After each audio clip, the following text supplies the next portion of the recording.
Sorry about that. Meant to go ahead and mute myself and hit the stop broadcast by mistake. So, yeah, that's what ended up happening there. Gonna go ahead and wait until everyone gets back.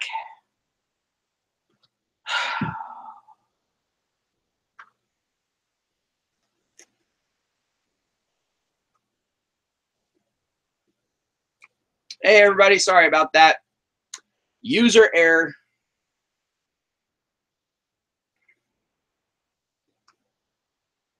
So, I was talking about cryptocurrencies.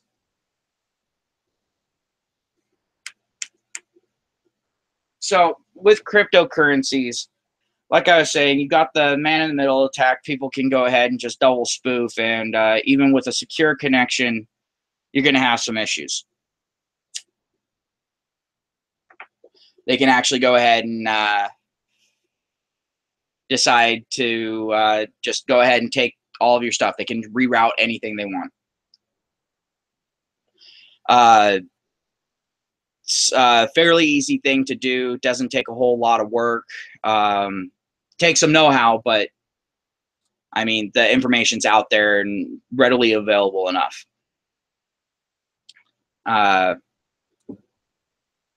And the thing is they can go ahead and they can put that stuff into your router. They can put it into a printer. They can do pretty much anything. They can put it anywhere they want. Anywhere that's connected to your network, they can put it there. And so they can fish through your system, through your data transfers. They can do a whole bunch of stuff. You've also got worm attacks, and unfortunately, cryptocurrencies are actually somewhat vulnerable to those, since the cryptocurrency is the data itself. That's where the value is. It is the data itself. So when you're sitting there and talking about cryptocurrencies, a lot of people think that it's the most secure thing on the planet. No, it's not. It is vulnerable to attacks. I mean, don't get me wrong. It's a nice way of doing things. It's a nice way of moving money around, especially since, figure it this way. If you're trying to wire money to someone, it can take a while for it to get there. But the thing is, if you're doing it via cryptocurrency, the transfer is almost instantaneous. And if you're doing basically a direct peer-to-peer transfer, then it is instantaneous. If you're doing a third-party verification transfer, then it might take a couple seconds longer, but not by much. It's not going to make that much of a difference. But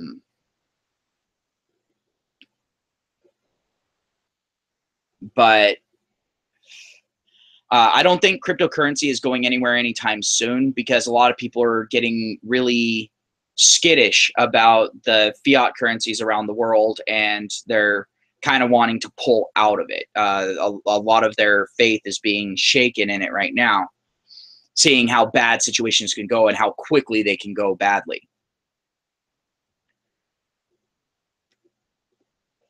And not to mention, people let's be honest, people really don't like banks. And it's gotten to the point now where people are becoming, rightly so, leery of banks and their ability to protect their assets and all of that.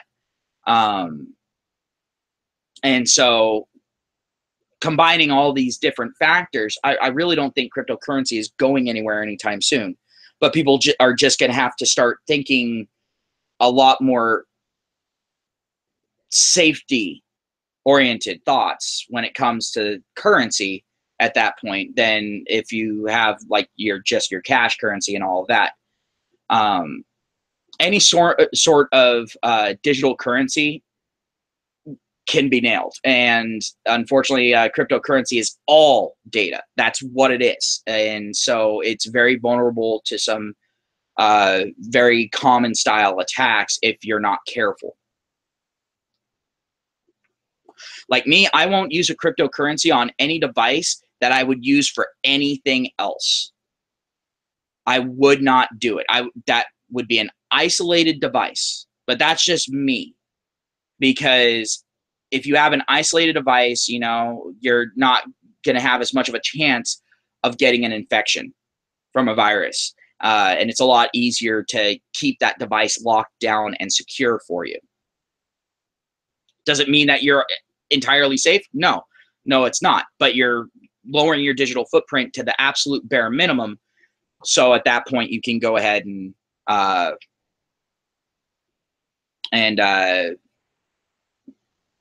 work around some of the issues that are there.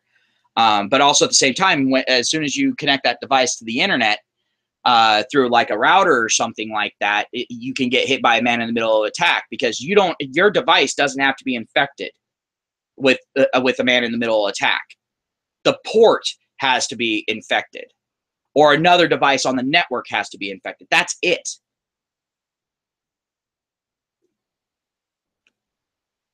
And so it's one of those situations where you just have to be careful. You know, the typical software safety manual. You know, don't connect to networks that you don't trust. Go ahead and wipe your router to factory default settings every so often. You know, that just those typical things. You know, the things that we consider to be a real pain in the ass could actually save your wallet when it comes to a cryptocurrency. But that's my view on cryptocurrency. A couple of my concerns, but I mean, that's a really long topic, and I could talk on that for hours upon hours upon hours and not run out of things to talk about. And I know I focused a lot on the man-in-the-middle attack, but that's because it's one of the easiest ones to pull off, and it's one of the hardest ones to notice, unless you have certain softwares running. But if you're actually really curious about that, I would actually go ahead and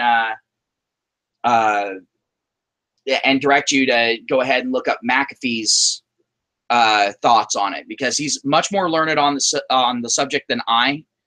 He's very experienced in the field, and he really knows his shit. So I would recommend going ahead and watching him talk about it and get his take on it, because, like I said, he's much more knowledgeable about this than I am. I have kind of a very rudimentary understanding of it. I mean, I have some experience in the tech field, and I have some experience with programming and networking and all that, but I am by long and far not a elite hacksaw. So that's all I can really say on it at this point, because of my limited knowledge base.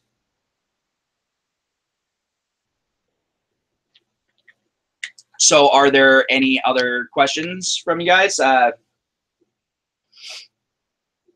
mean, go ahead, keep them coming. I mean, if Love wants to go ahead and keep firing them off at me, then I'm more than willing to take those as they come. So feel free.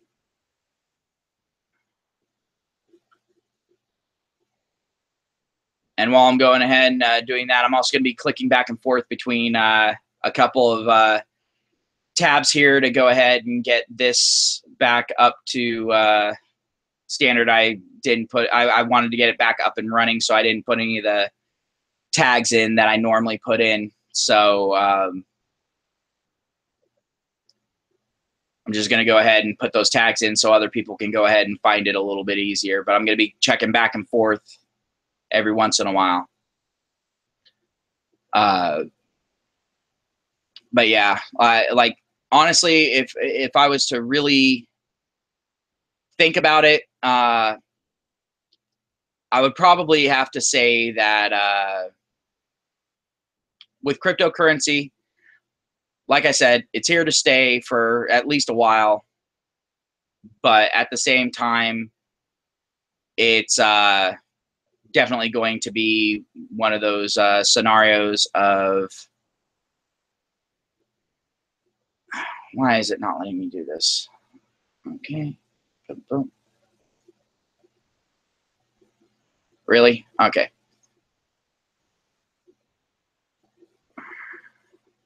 Oh, sorry. It's having difficulty letting me put in tags. All right, I'll have to put in the tags later. Whatever. So that problem solved. So, any questions from anyone else? Or are y'all gonna be lurkers and then me just sit there and start babbling? Because that's what we're heading towards right now, people.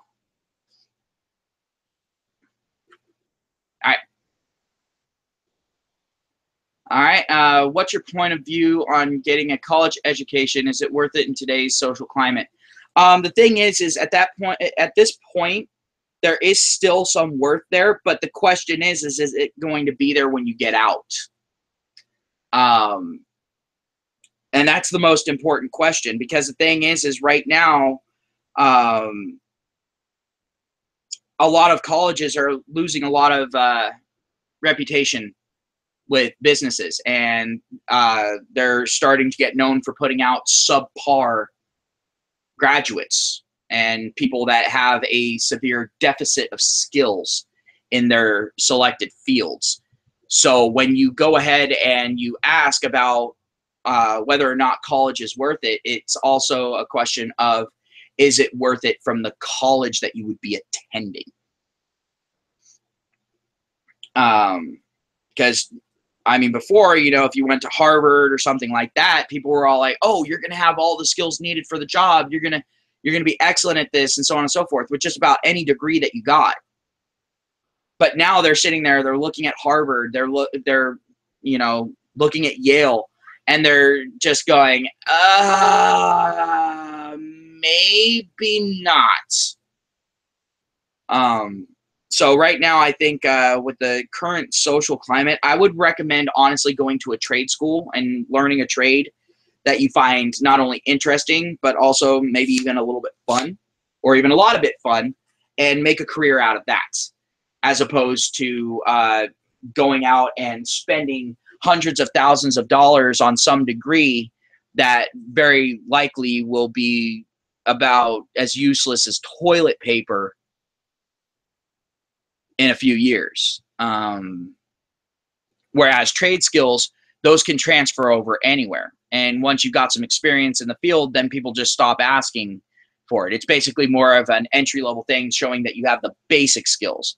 But once you build up your, I guess, stockpile of job ammunition, I'll call it, then eventually that becomes a lot less relevant once you're established, once you've got your portfolio up and running. And the cool thing is at that point, a lot of those skills are transferable to other countries, definitely to other states if you're in the U.S., but they're transferable to other countries in most cases. So if you learn to be a blacksmith, that there's always a use for a blacksmith somewhere. Same thing with carpentry, hell, HVAC even.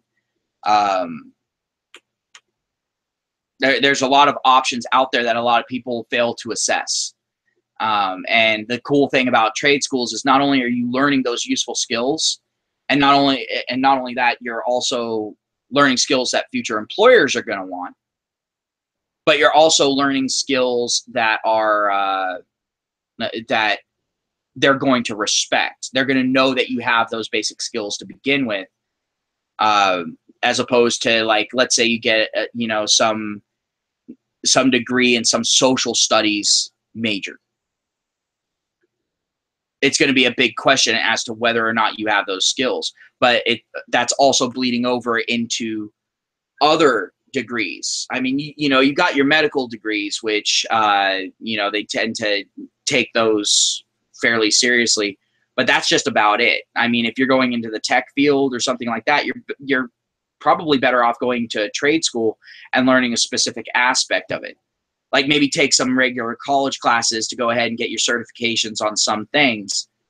Like if you're going into networking or something along those lines, if you're going into IT, then yeah, but you don't have to have a degree. At that point, your certifications matter more.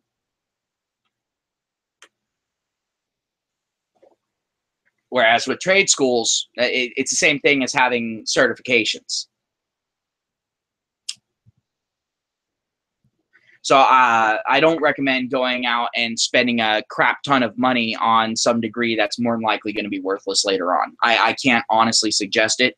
If you choose to do so, then that's on you. But just remember, you know, at that point, you're kind of taking a gamble. And you have to ask yourself, is it worth the gamble? I can't answer that necessarily for you. I can just give my opinion and my views on it.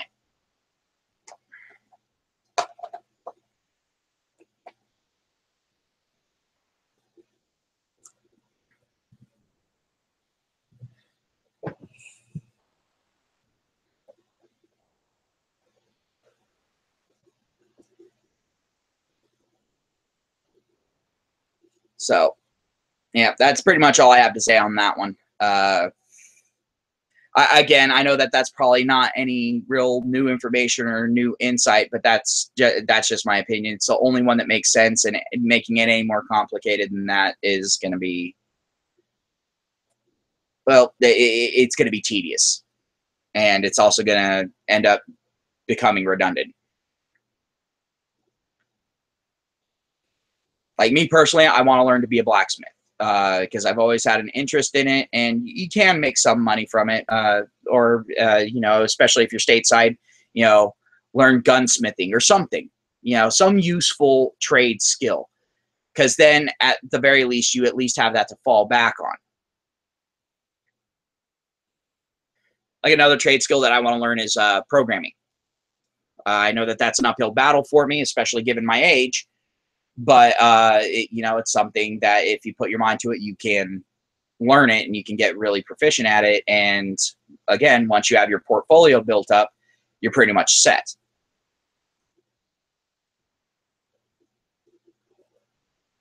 If you're going to go to college, make sure you ask yourself at the very least this question: are my potential future employers going to care about this piece of paper once I get it? That's the most important question that I think anyone who's thinking about going to college can ask. And any counselor at that point is going, that's worth their salt, is going to tell you to ask yourself that question. And you have to be honest with yourself about the answer. Don't sit there and have the pie in the sky thing. Be realistic about it.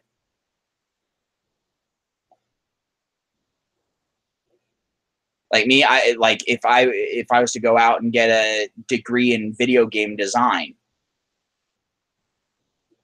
the employers aren't really going to care about that. They're going to care about what's in your portfolio. Yeah, you can somewhat build up your portfolio while you're in school, but that's just going to be showing that you have the basic abilities that are required of the job. It's not going to make it so you earn any more or anything like that, because it's a hyper saturated field. And that's another thing you need to take into account, is saturation of the field that you're planning on going into. So there's a lot of factors at play there. Unfortunately, it's not one of those questions that can be really easily answered, but at the same time, you know, there's some basic questions that you can ask yourself to kind of guide yourself in the right direction for you.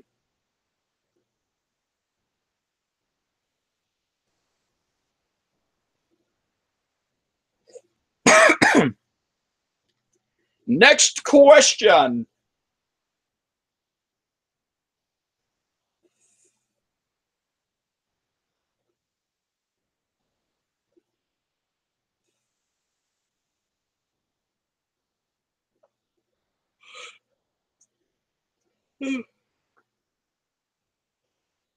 While the next question's running along, I'm going to go ahead and ramble a little bit. But yeah, when I was oh, Love just came up with another question. All right, cool. In your opinion, has social media exacerbated hyperglycemia? Um,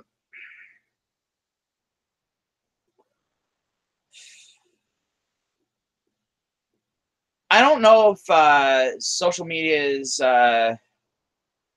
I don't know if that's a typo or not. I don't think social media has exacerbated hyperglycemia. I mean, I mean, that's basically low blood sugars, if I remember correctly. And so I don't think it's exacerbated that. I'm assuming you meant to type in hypergamy. And to a degree, yes, but also at the, yeah. Okay, I figured as much. But as far as hypergamy is concerned, I don't know if it's necessarily exacerbated it, but I think it's definitely not helping out because it's giving women more access to a wider plethora of men. And a lot of these sites tend to be very much so focused around the women and not so much the men. And I mean, when you go ahead and you look at the studies that they've done, you know, the polls that they've taken from women and all that sort of thing, it's not painting exactly the prettiest picture out there. It's definitely not a picture of the belle of the ball. And the reason why I think that it is kind of exacerbating hypergamy is because of the fact that having access to all those men, even if a woman is married, she's much more likely to go ahead and monkey branch because the opportunity is there. Another thing is I think it definitely has exacerbated the narcissism that we're seeing running rampant right now. And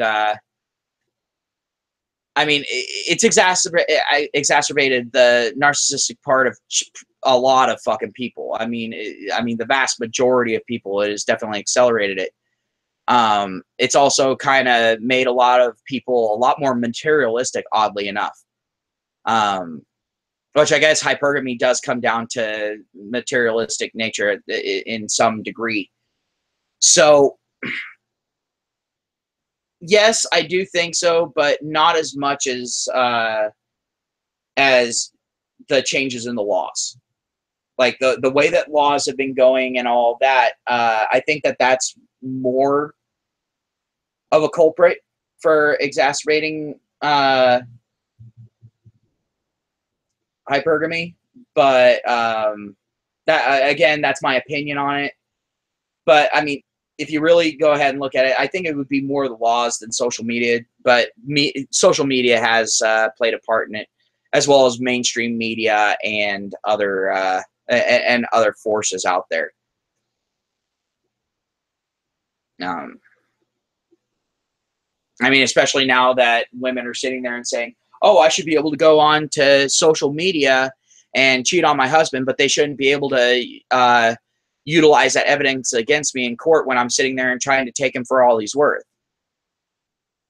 So, yeah, at that point, you see both in action at the same time, and once they start spiraling in on themselves, it's a pretty ugly situation for the guy that's caught in the middle. But I think it's more exacerbated narcissism than it has hypergamy, really.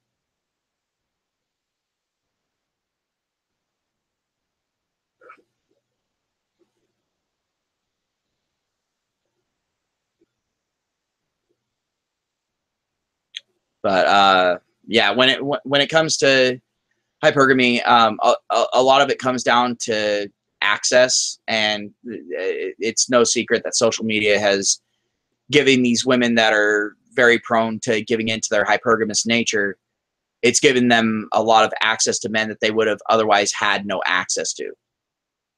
And so that, and then also you have the predatory nature, which is, you know, they'll sit there and go after the guy that's very obviously lonely, you know, just reading their profiles or whatever, as opposed to the guy who's confident and all that sort of thing. You know, all the shit that women say that they want. At this point, I think it's just more exacerbating the predatory nature that women get when hypergamy actually triggers,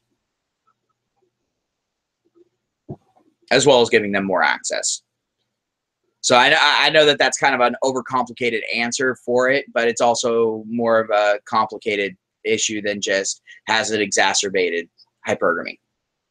It's exacerbated a lot of negative aspects in a lot of different people. We all experience those exacerbations differently. And like some people experience the more materialistic type of thing, you know, them sitting there and starting to compare themselves to other people that they see on social media, you know, like, oh, they traveled to this country, I've never been out of the country, oh my God, I'm such a fucking loser, and da da da da. Or, oh my God, that car is so fucking gorgeous, I could never afford a car like that. And then people just start becoming envious of others, whether it's based off of their success or even just perceived success. And at that point, it makes those people a little bit more desperate to kind of stand out. And one way of standing out is trading up your old partner for a newer model or a more expensive model.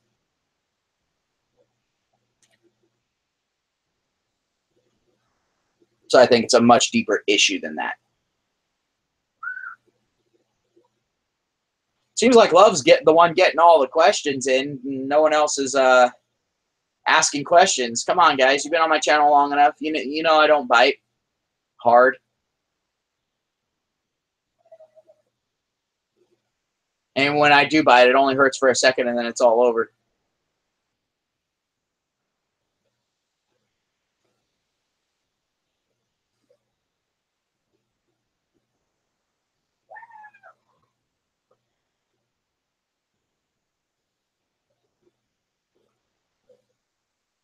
But while I'm waiting for the next question, yeah, I'm going to go ahead and remind people that Discord is up. Yes, it's a real thing. And yeah, I'm actually on it. So if you guys end up wanting to go ahead and do that, so if I'm not on a stream or something, feel free to go ahead and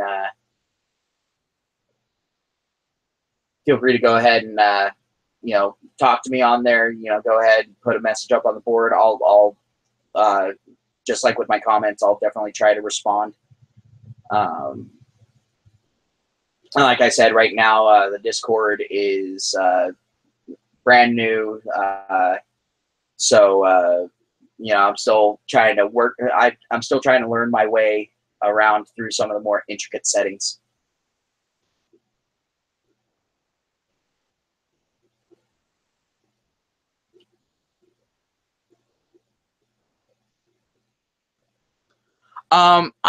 I've been MGTOW since early on this year. I forget exactly when I went MGTOW. I think it was around February or March, somewhere around there. I mean, I had been leaning toward MGTOW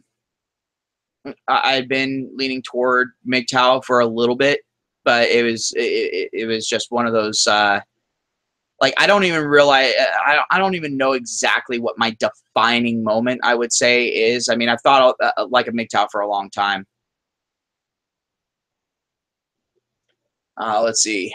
Love says, seems a lot of MGTOW think that only a socioeconomic collapse will right society to benefit men again. Well, I have to come to that in my opinion. In my opinion, I don't think it's so much a socioeconomic collapse as much as it will be just a social collapse. The economy doesn't have to fail for it. And so, like I'm saying, it's more of a social collapse, basically just enough men getting sick and tired of the bullshit and not playing the game anymore, and women becoming so fucking miserable that they just decide to revert back. I mean, that would basically be the only way I could really see this peacefully resolving itself. I mean, if there's a socioeconomic collapse, yes, I mean, that's definitely a possibility, especially with how shaky a lot of the currencies are around the world nowadays and how unstable they're becoming. But also at the same time, it just comes down to how many people are willing to deal with it. That's the thing. Once that dips below a certain number, then we'll start actually seeing some changes and all that. Until then, it's one of those situations where we just kind of have to power bomb our way through it. So let's see. Casper asks, why did you go MGTOW? Who drove you to it? You see, that's kind of a hard question, because the thing is, I had been single for a while before I decided to go MGTOW. But I really got introduced to MGTOW through Girl Writes What.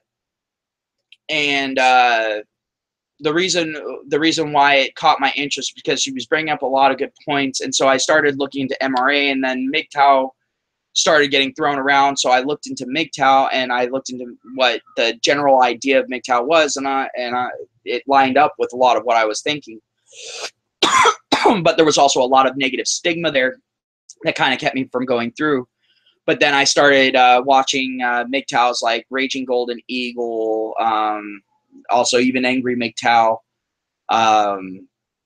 you know, just those stereotypical MGTOW channels when as far as like people being introduced, you know, MGTOW Light, I guess some people call them. And it made a lot of sense to me, and so I decided to go ahead and go MGTOW, because I figured at that point, you know, I'm not only protecting myself, but then also if I started covering MGTOW content on my channel, then I could go ahead and maybe dispel some misconceptions about it. And also at the same time, I could go ahead and bring a little bit of sanity back to the world, even if it's only one person at a time.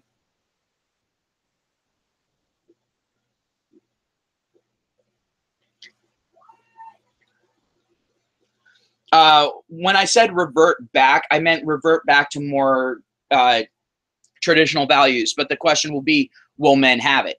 I highly doubt it, because the thing is they kind of let the genie come so far out of the bottle that men have now seen exactly how fucked up we've had it all throughout the years, when we were initially thinking that we actually had it pretty damn good. You know, much like feminists like to deceive people with, trying to say, oh, men, you know, they had such minimal hardships in the past, you know, and they've had so few responsibilities, and all the responsibilities have landed in the lap of women, and oh, feel so sorry for us and give us everything that we want because we're such dainty little flowers. So I don't really think men are gonna really be having that, especially as more and more information comes out, as people start critically thinking about the situation more and more and more.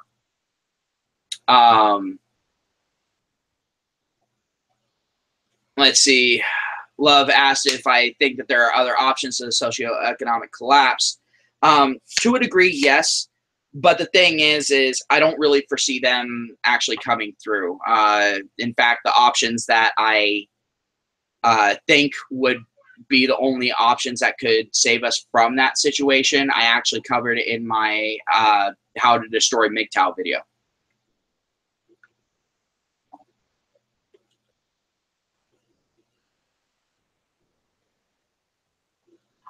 I'm not saying that Casper asked, so you would prefer women to stay barefoot, pregnant, and cooking in the kitchen than working their way through the world and sharing the stress of work? That's not necessarily what I would prefer. I mean, honestly, if a woman wants to stay home and be a homemaker, she needs to stay home and be a homemaker. If she's going to go out and earn her own way, she needs to go out and earn her own way. But right now, they're trying to get this bastardized fusion of the two. They're wanting all the positives of working with as few of the negatives as conceivably possible.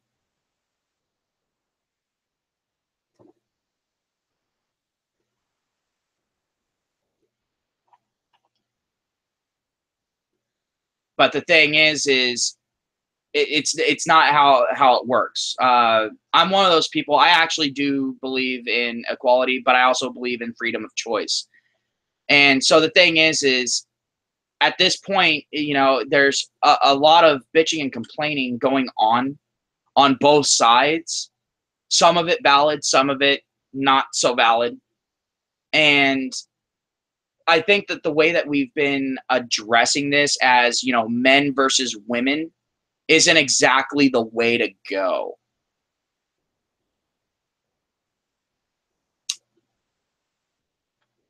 And so when I'm talking about, you know, like women's roles, it's all like we need to figure out who's going to do what. That's the question. It's all like I don't care who does what, unless it comes down to, oh, well, we're going to have, this weaker person do all the heavy lifting, and we're going to have the stronger person sitting around twiddling their thumbs. At that point, that doesn't make sense.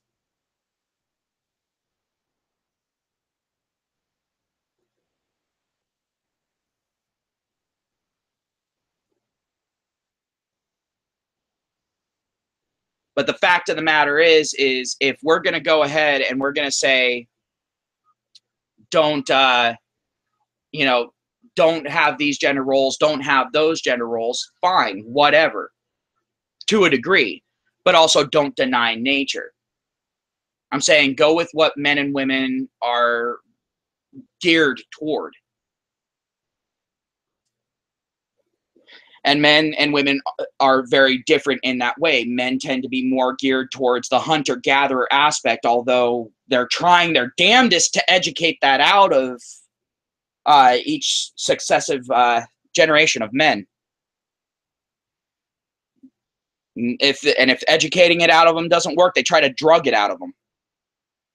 And so that's a massive fucking issue. But I think right now, the biggest way to avoid a social collapse is to actually start actively recognizing the difference between men and women.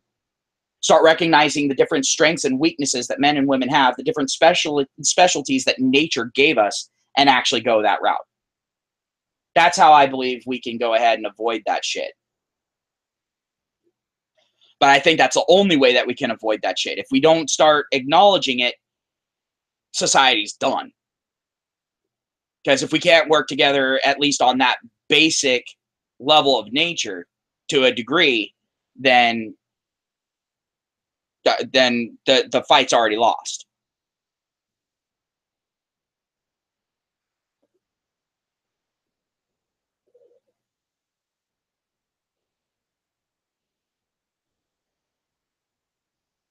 Yeah, it sounds like it, but I'm also not going to go ahead and judge.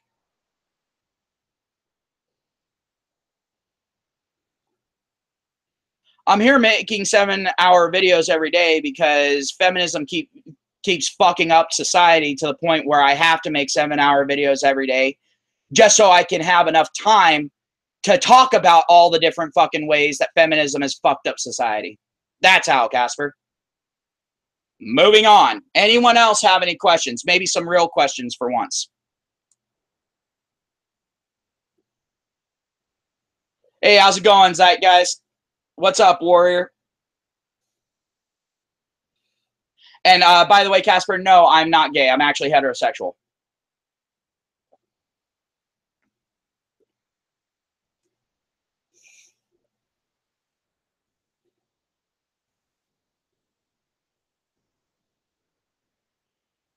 If you can spell it right, go ahead and spell it right.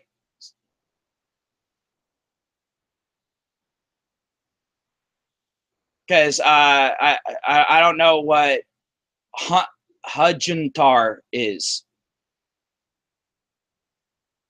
And faster? What drove the Hudgentar and faster out of you? Me?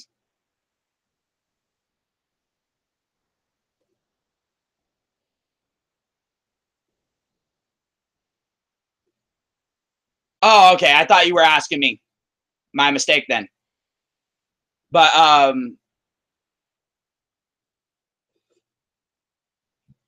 also, I'm trying to keep up with the chat and a whole bunch of flurry. Oh, okay.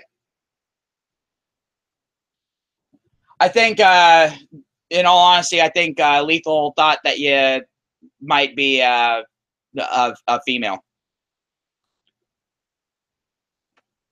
And Lethal's just being lethal. But it wasn't frustration. I literally don't understand the secondary question that you're asking.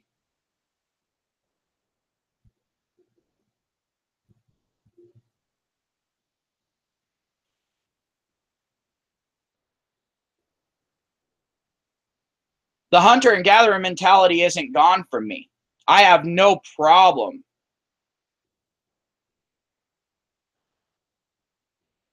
Well, actually, I'm adapting to society nowadays. The thing is the whole hunter and gatherer thing has kind of become a moot point thanks to society. I mean, you don't have to go out and do it. I mean, I still go out and hunt, but I do it for fun. That's the thing. Hunting is not exactly a necessity, at least not in my society. I live in America. In fact, hunting is one of those things, it's kind of an expensive sport nowadays. So if you're going to sit there and ask what drove the hunter-gatherer aspect out of me, maybe it's the fact that society is making it more and more difficult to effectively go out hunting and make it worth the time and effort that it takes.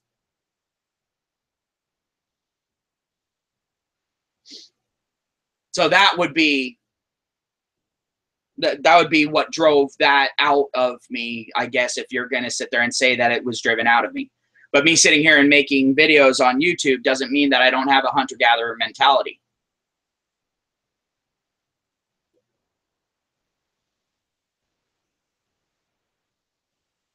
But if you want to come here and you want to go ahead and launch attacks like that at me, go ahead. You can ask anyone here that's typical here how that's going to end for you.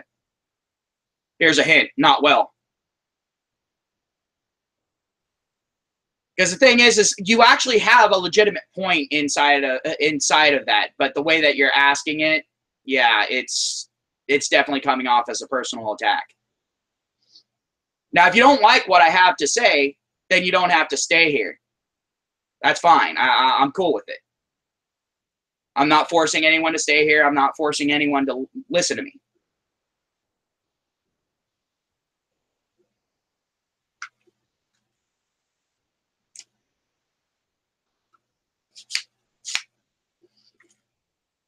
But I'm also here for a real conversation.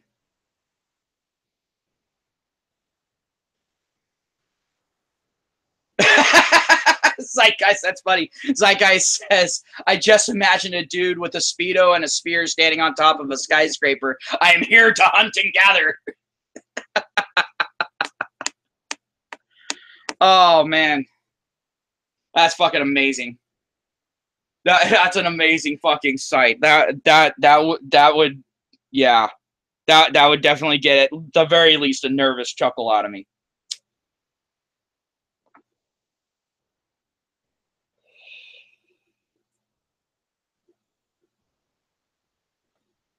But also, I don't know if Casper's still here or not, or if he bounced out. But the thing is to anyone who might be trying the same thing as Casper and that sort of thing, this is actually a MGTOW channel where we're here to actually talk. If you're going to just come with attacks and try to do ad hominem stuff, don't do it. It's not going to work out well, and I can actually answer a lot of those shaming questions honestly, and I can answer them much more intellectually than most of the people that are going to be asking those types of questions can possibly comprehend. Because unlike them, I didn't allow myself to be brainwashed.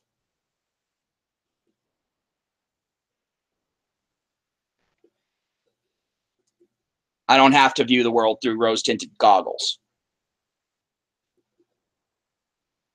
So, does anyone else have a question for me?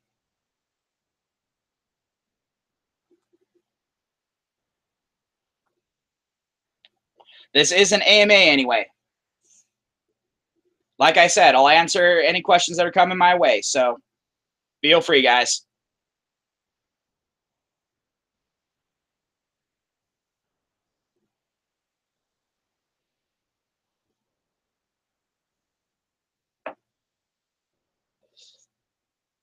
All right. Well, rambling until a question comes up. All right.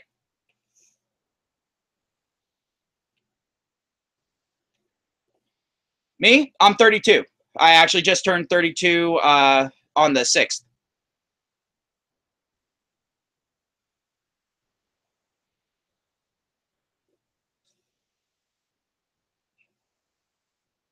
And if you're going to sit there and say something about me not having my job, obviously you haven't watched my channel. I'm actually taking care of my father full time, you know, actually repaying a debt. Because he supported me when I was younger. He raised me. He took care of me, kept me fed, kept me clothed, kept me in a house, safe from the elements, all that sort of shit.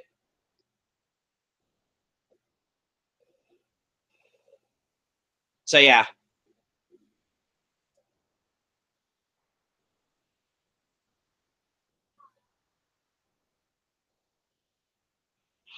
Typically I would. In fact, just before this, I was actually going to nursing school. So I could go ahead and get a job in there and work my way up. I actually wanted to be a nurse practitioner. But the thing is I had to stop doing that at least for a little while so I could go ahead and take care of my dad, because my dad requires a lot of care right now. And there was just no way of balancing that. Anyone who's gone to nursing school will understand that it's one, or anyone who's even known someone who's gone through nursing school will understand that it takes a lot of time, a lot of effort, and a lot of dedication. And if you're taking care of someone who has a lot of health issues and needs constant supervision and care, then it's not something that is all that good. I mean, he can do stuff for himself, but the thing is because of the issues that he faces right now, like if he needs something to drink, I need to be there to get it for him. Because if he tries to get up and move himself, he's going to fall down because, well, he's missing a leg. So yeah, and they haven't gotten him up and running for a prosthetic yet. And he's got other health issues that go along with that. You know, he's also diabetic. He's got all these different problems.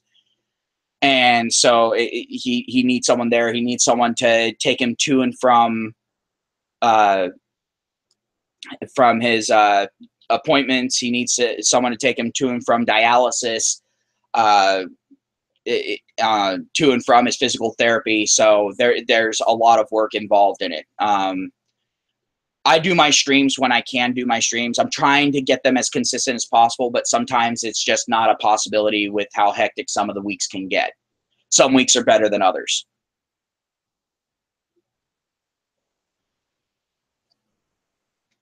But typically I work. Either that or I'm in school learning how to do something. But hell, even with me not being in school, I still, even when I'm not making my videos, I'm actually learning skills that can be used in a career. So, in fact, I have quite a wide wheelhouse, and that's the reason why a lot of people come and listen to me, because I have a pretty wide knowledge base. Not to mention, I actually try to be fair.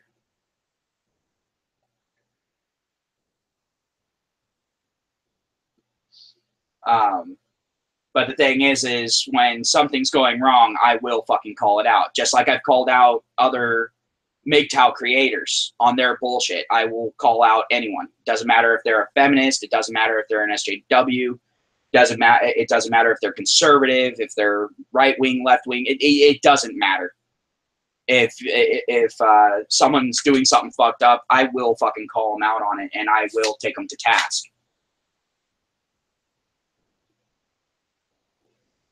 And it's not a vindictive thing. It's just, the thing is we've got this really bad habit at this point of ignoring negative behavior. And so the first thing to do at that point is to recognize that it's negative behavior, and maybe even suggest a few things that can that can be done to correct it, or maybe even come to an understanding.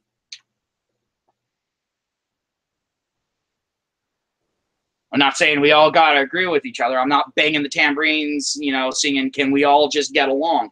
Fuck that. No. That's asking way too much of humanity at this point.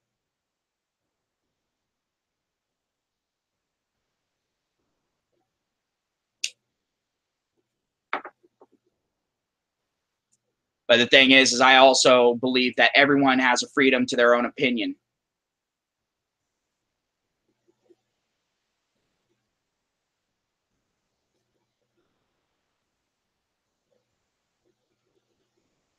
But if you came here to go ahead and try to provoke a reaction from me, all you're going to get is an intellectual reaction, really. In my time doing YouTube, I've only completely lost my shit once.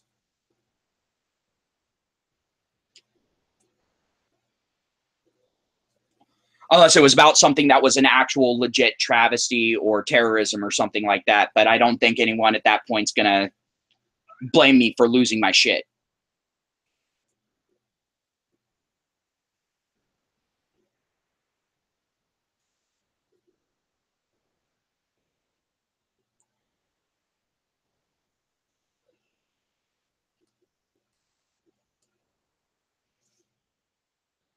And I know it's kind of a trendy thing right now to come to MGTOW channels and try to, you know, go after people.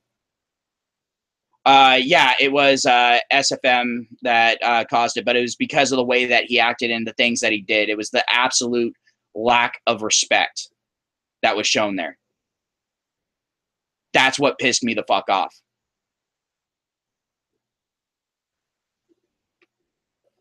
No, it wasn't Hairless Ape. Me and Hairless Ape actually get along.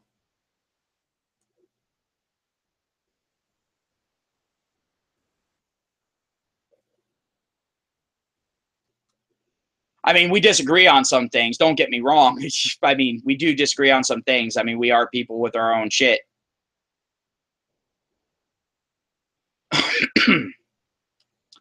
But yeah, like I still have it up on my channel. It's the one that sits there and says "rip headphone users" in the title in brackets.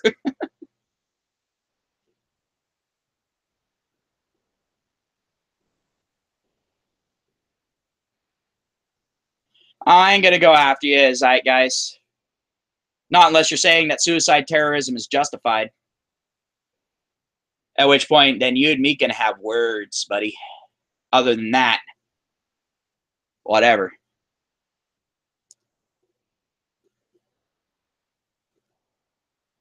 And you know me, Zeitgeist. I don't just go after people,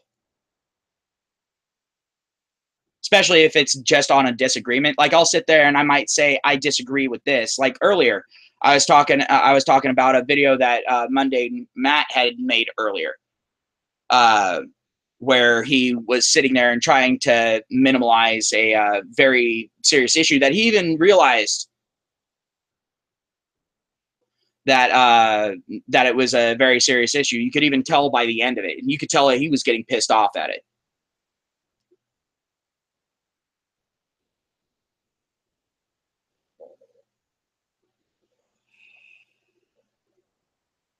So, and Lethal, go ahead and try to keep it civil here, man. I mean, if someone does something to fucking set you off, then that's one thing.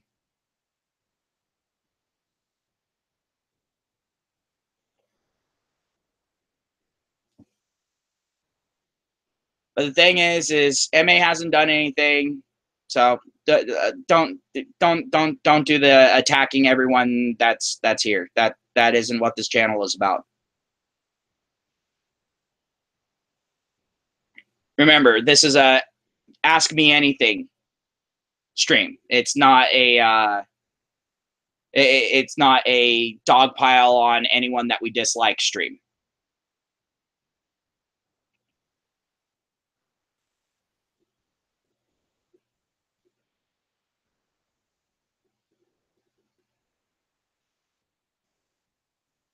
Well, some people, what it is Zeitgeist says, I love our conversations because we can always go to data and conclude rationality. Not sure why other humans can't or won't do that. I think what it is some people have a really hard time with reality. Like, let's be honest. Some people have a real hard time with reality.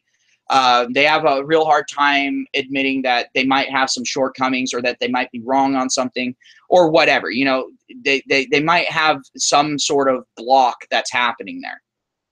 Some people are also quite literally brainwashed. I don't dislike you, man. You're welcome here as far as I'm concerned. I'm just, but I'm just wanting to keep the trolling down for the most part.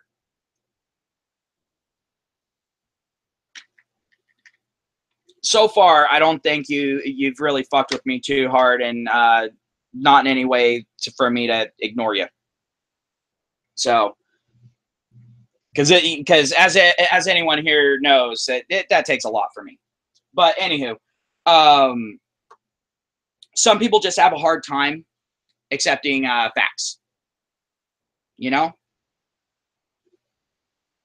and it can be for multiple reasons. Maybe they're afraid that it's going to make them feel incompetent, or maybe it's going to make them feel helpless, or maybe it's going to make them, you know, have to address a few skeletons in the closet, you know? And so I think that that's where a lot of that stems from. And us having a bunch of nanny states right now definitely is not helping that matter any.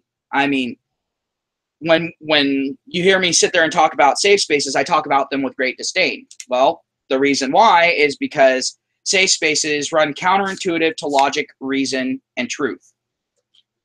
And it's basically sitting there and saying, oh, these people need their space to go ahead and live out their lie. There's a place for that. You want to know where it is? It's called video games. Pick up a controller and have fun and get out of everyone else's way. Maybe actually smile every once in a while. You know, that's my view of that. And if you're seriously having so much of a difficult time with reality, maybe at that point you need to get some help.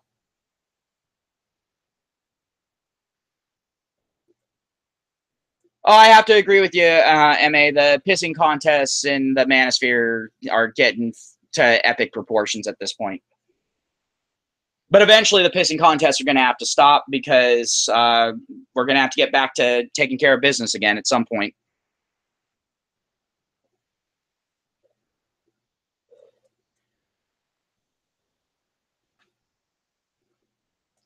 And you see, that's the reason why I'm not trying to have a pissing contest with anyone, because the thing is it accomplishes nothing.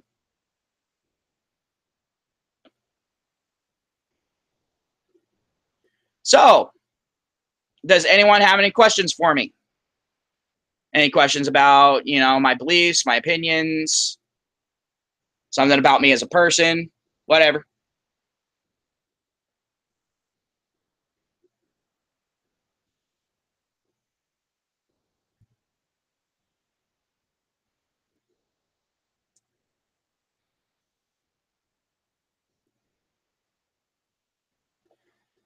But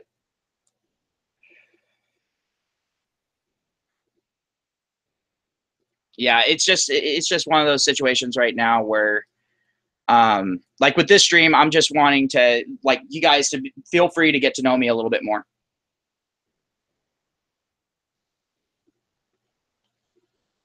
Let's see. Zeitgeist says, I take non-interventional policy with other YouTube channels, free trade, and mind my own business otherwise. Fortunately, I don't have to do much in terms of geographic defense. Fair enough, fair enough.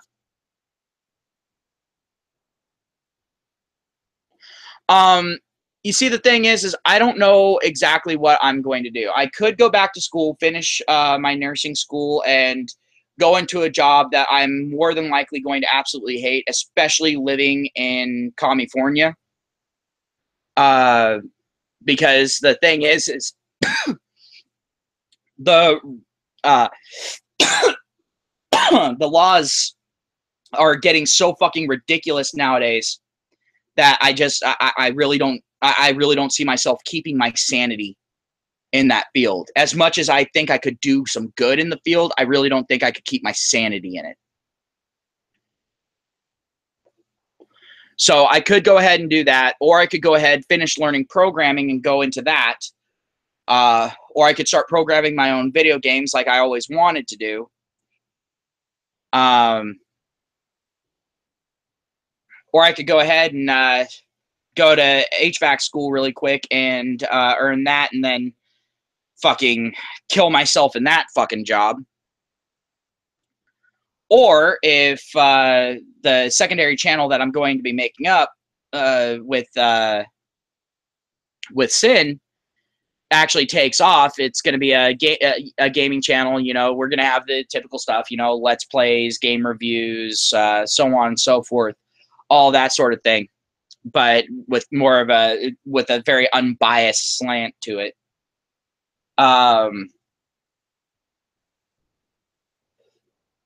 You know, and kind of taking out the political aspect of it. I figure the political stuff can stay on this channel, and just the sheer gaming stuff can stay on that channel. If that ends up taking off in any real way to where I can support myself on that, I'll work on growing that and maybe boom it out into a full-fledged business. That's what I'm really hoping to do. I want to actually go into business for myself. But I want it to be about, I want the business to be about something that I actually care about.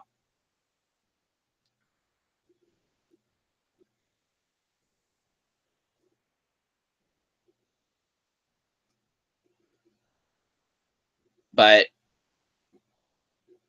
you know, it just comes down to which opportunities I decide to take. But I'm still a little ways off from that, it seems like. So it's going to be a little while until all that really comes to fruition.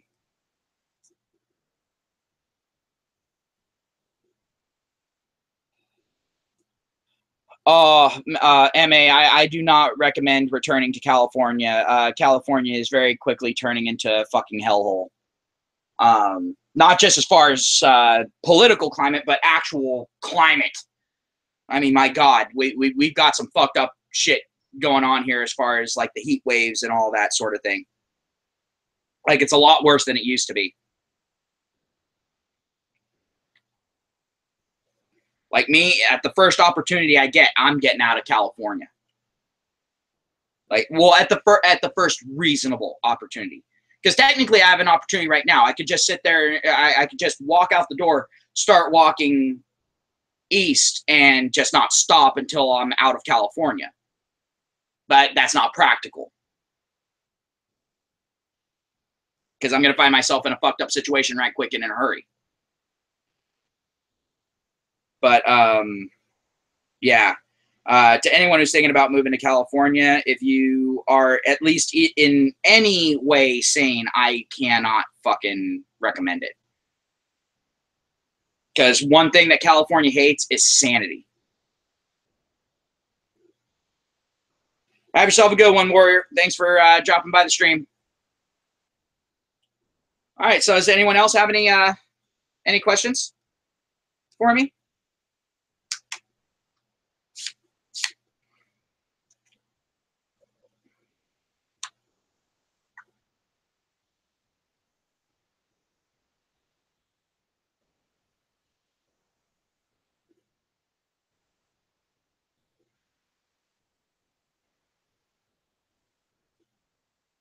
And yes, Zeitgeist, the aquifers for California are must be they are starting to dry up.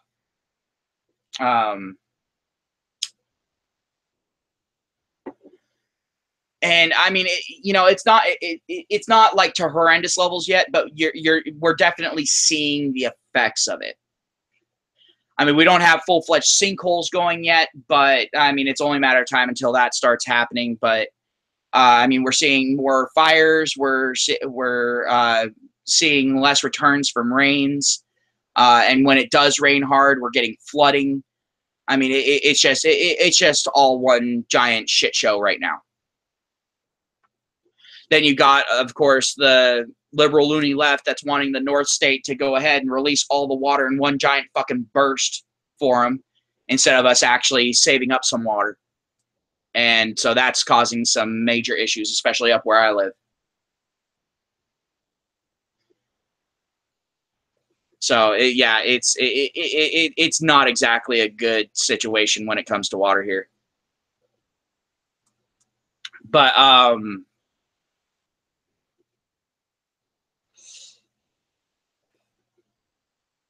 Yeah. Also, to anyone who wasn't around with the other stream, and to anyone who's listening afterward, I'm actually going to be going ahead and putting a link in the description, as well as I already have one on my about section on my YouTube page. I actually just started up a Discord link, so if you want to go ahead and come in, if I'm not doing a live stream or something like that, but you see me on, more than likely I'm paying attention, and you can go ahead, you can ask me questions on there, or just, BS amongst each other, whatever. So I figure that might be one way to get some of the lurkers to maybe become a little bit more active, because I want to get as many people active in the conversation as possible.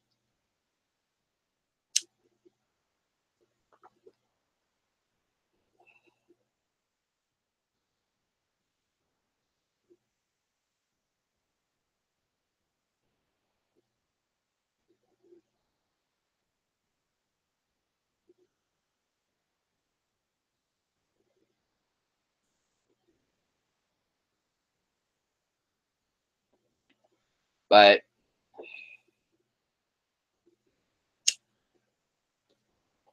I figured, just while I'm waiting for someone to go ahead and actually ask me a question on this, might as well go ahead and bring that up.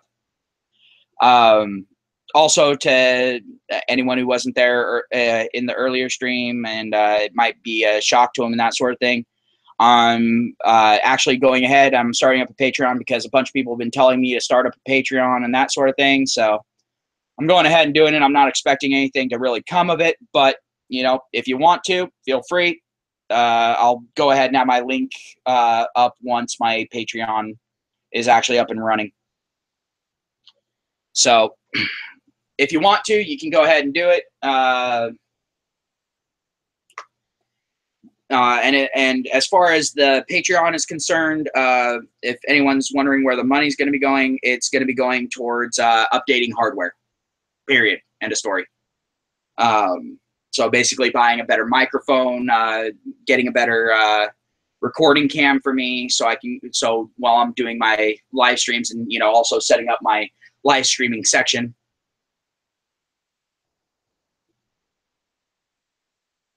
And so once I have that all up and running, then the money will just be going towards basic upkeep and maybe some part replacement and that sort of thing, because shit breaks down when you're making videos.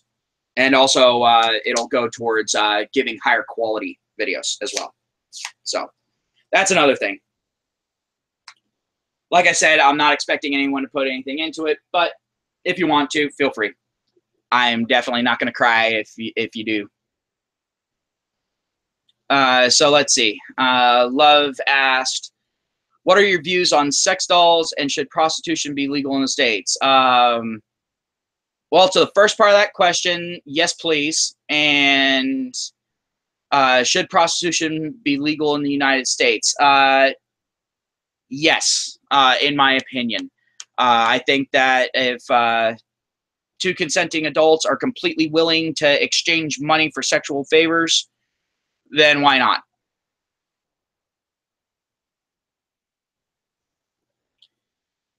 Just like Zygai said, historical judicial precedent: no victim, no crime.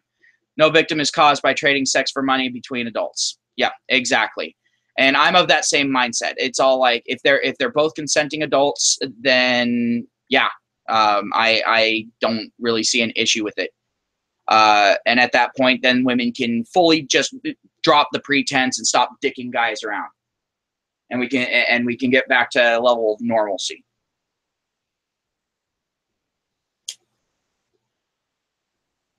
But again, that's just my view. I mean, there's a lot of people that sit there and will try to argue moral implication. It's all like, who are you to force your morals onto someone else? Someone thinks that it's perfectly fine to go out and pay some skank $100 to go ahead and fuck her silly. Go for it. Whatever. I mean, what are we worried about? This affecting the The sanctity of marriage? Good luck. Sanctity of marriage has been gone for a long time. Newsflash.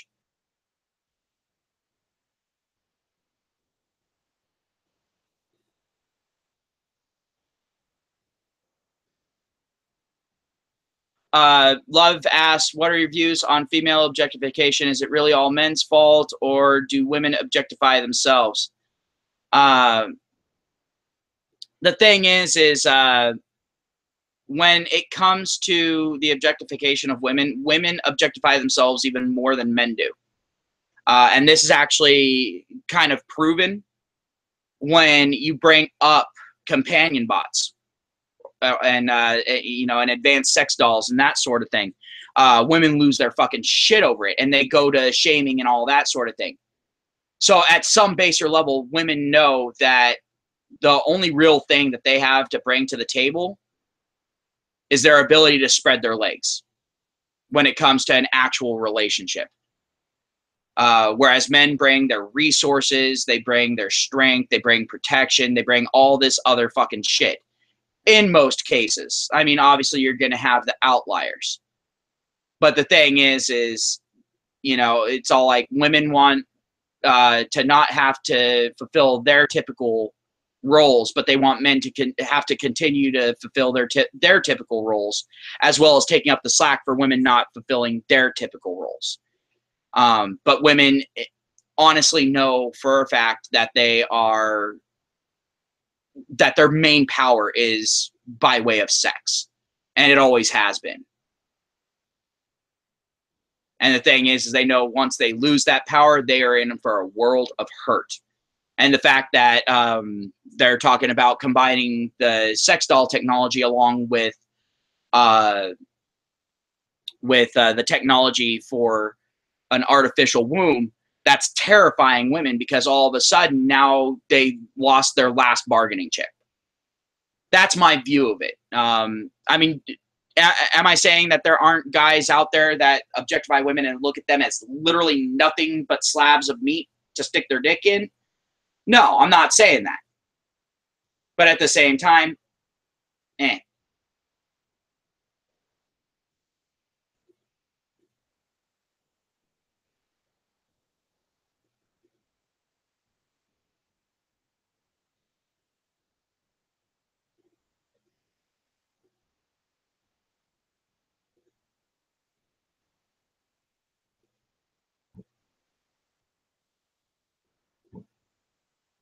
And the thing is, I kind of agree with that.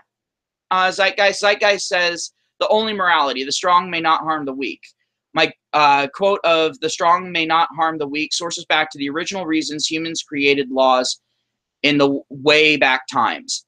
Deviating from that has been a huge mistake. To a degree, I agree with you, but also at the same time,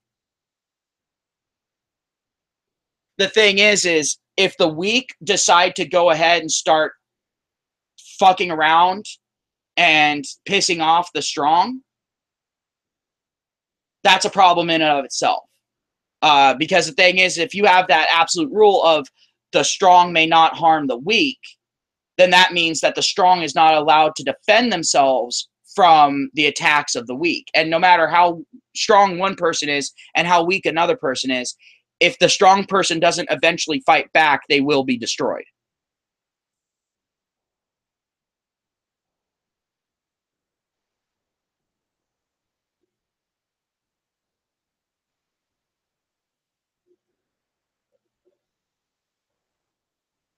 I hope you can see where I'm coming from with that, Zeitgeist.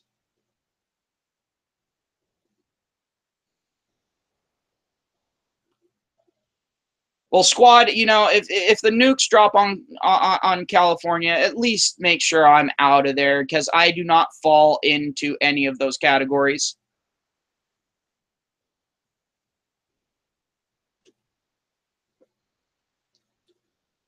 Not to mention, how about just leave Northern California alone? Because the vast, vast, vast majority of Northern California.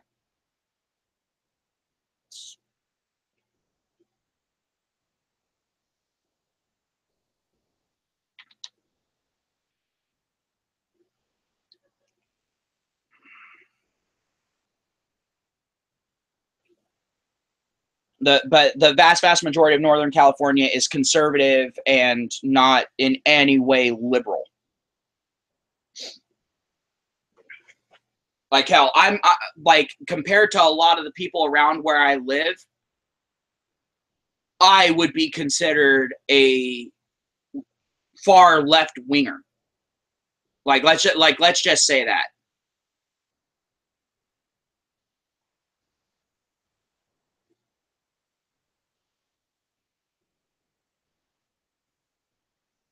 And Zeitgeist says, today the government is the strong and is harming the weak, individual men. Hence, the government enforcing laws at this point is an oxymoron. Well, the thing is only the strong can enforce the law, unfortunately. That's the paradox in there. Because if the weak try to enforce law, then the strong will just go ahead and cockslap them back into the 5th century, you know? And so at this point, yes, it is an oxymoron with the way that you're saying it. Don't get me wrong. I'm not disagreeing with you on this. But also at the same time, it is a paradox because only the strong can enforce the law. Because only the strong has the strength to enforce the law.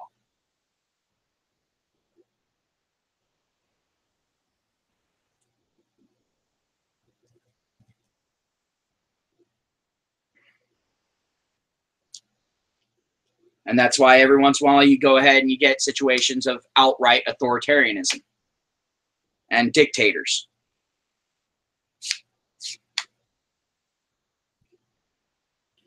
Because they get a hold of that power and then they use it in, we'll just say, questionable ways. Love asked me what my flavor of Asian women is. Japanese. Yes. And it actually, at that point, it kind of comes down to culture. And I'm talking about like traditional Japanese culture. I'm not talking about this modern day what the fuck that we got going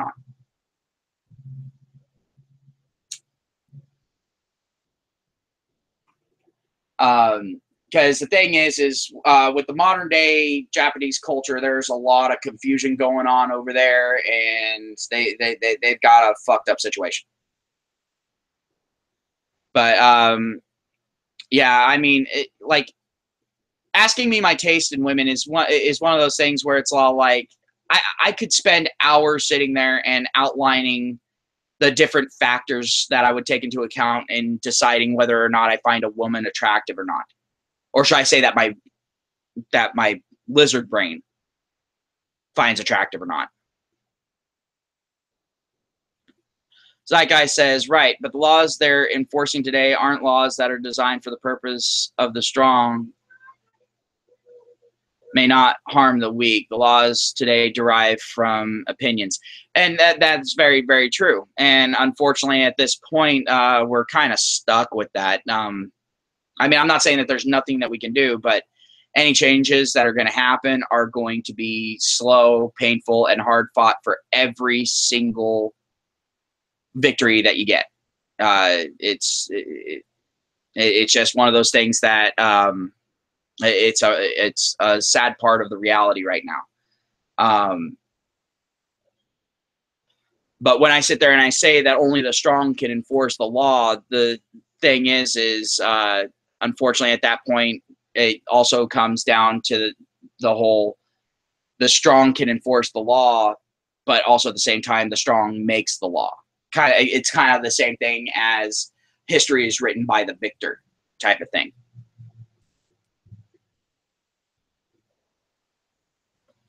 And like I said, I'm not disagreeing with you when you say that once they allow laws that deviate from the standard, that government enforcement becomes an oxymoron. I'm not saying that. I'm just saying, unfortunately, it's also kind of following the rules of nature. We as a species have tried to fight against nature for a very long time. There have been some cultures that went along with nature, and those were some of the most feared cultures out there. in the past. You know, I mean, just take a look at, you know, at Genghis Khan and his nomadic group. Just the mention of his name at that point would cause everyone to feel that chill go up their spine so hard that the top of their head blew off.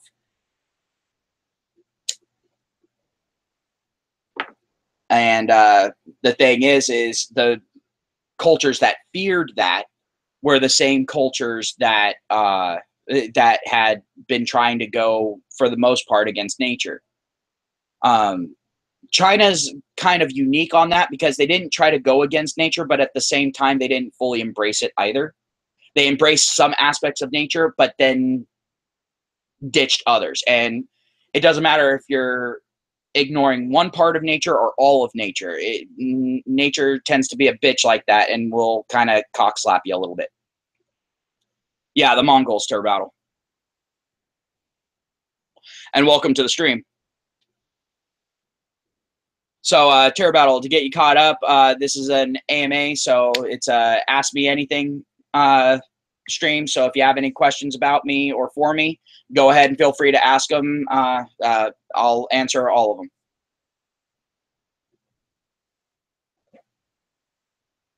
And from anyone that was here at the beginning, you can go ahead and you can go ahead and ask them. When I say answer just about any question, I mean just about any question. The only stuff I'm not going to answer is stuff that will give away my identities to where someone can, you know, do identity theft. Those are the only questions I won't answer.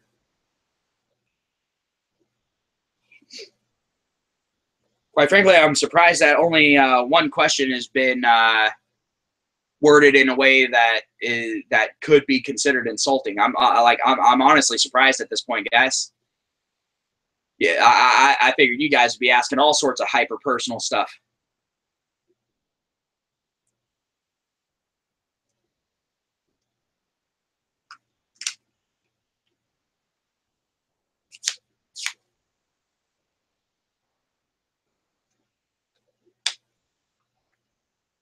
I mean, I think the closest that we've gotten to hyper personal was Love asked me what my flavor of Asian women is.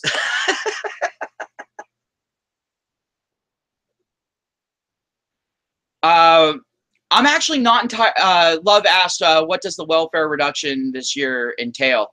The only thing that I can say absolutely for sure, because I haven't fully 100% looked into it, I'm going to be completely honest.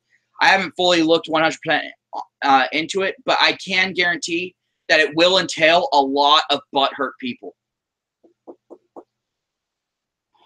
Just one moment, guys. I just need to take that out. All right, I'll be right back. 1 second, guys.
All right, sorry about that. I am back. All right.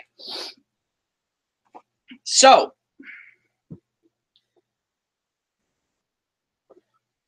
Turbout asked me who my favorite porn star is. I actually don't have a favorite porn star because I am a I'm a little bit of a bad person, and I do not remember names all that well. And not to mention picking my favorite out of those. That's not gonna be a thing. It all depends on my mood for the day. Anywho, let's see now.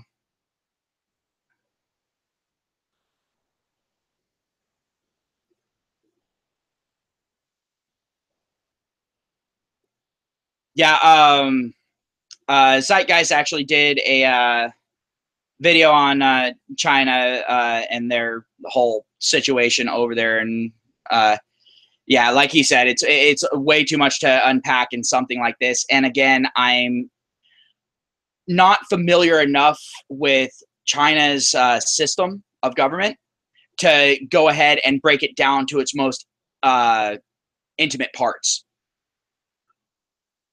Hey, Mexican MGTOW, how's it going, man?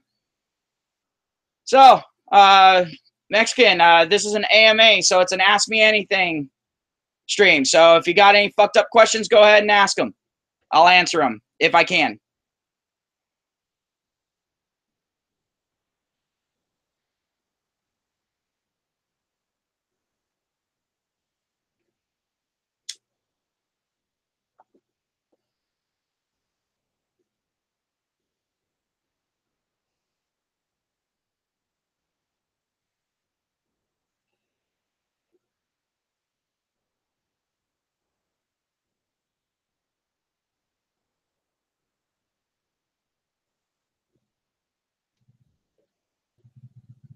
But but yeah, I guess I'll go back to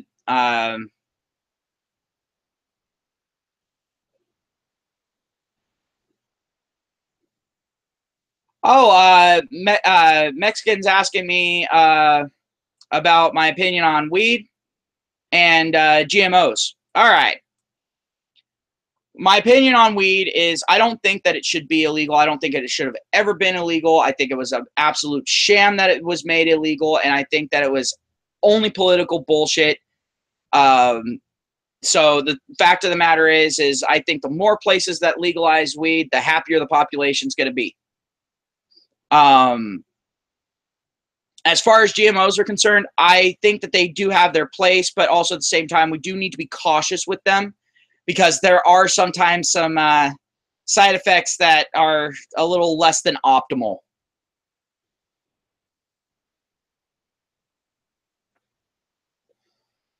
But I think that GMOs do have a place, and they are useful under the right circumstances. So, I'm thinking that that's definitely something that needs to be looked into, but it also needs to be scrutinized.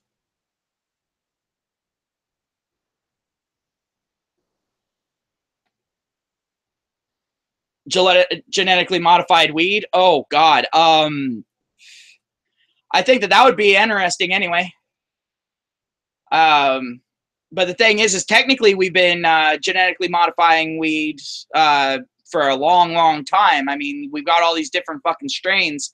Technically, that is genetic modification. Hell, technically, the orange and lemon tree, the orange and lemon trees that I have out in my front yard, technically those are genetically modified because my grandfather planted them a little bit too close together, and so they cross-pollinate. So you get exceedingly sour or extremely strong and citrus oranges from the orange tree, and you get exceptionally sweet lemons from the lemon tree. So technically, that is its own kind of genetic modification.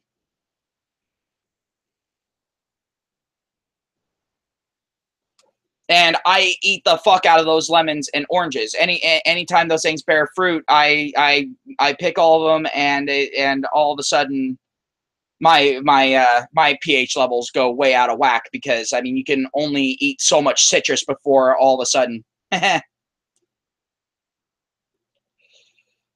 before your body says, yeah, fuck you. And you see, I don't claim to be a weed expert, but I've grown weed before.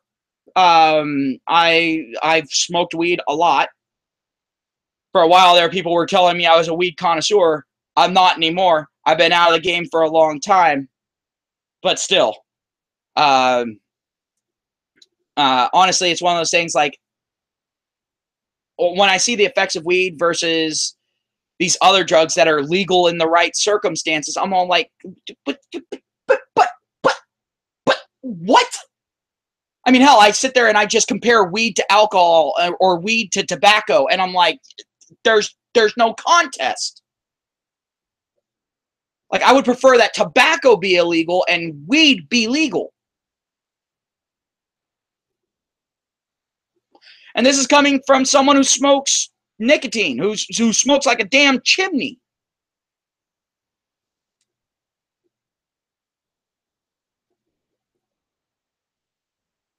And love, technically, you're right. We have been forcing weed to fuck for a long, long time.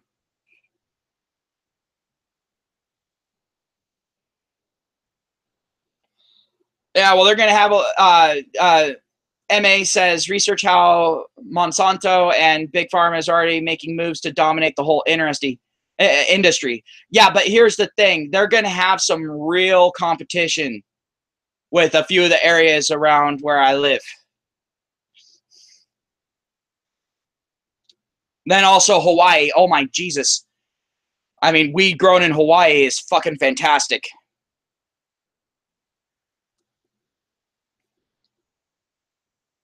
There's only so much that you can do unless they're going to sit there and grow each plant in its own enclosed space and all that sort of thing. And that shit gets costly right quick and in a hurry. And remember, they're going to have to compete not only in quality, but also in price.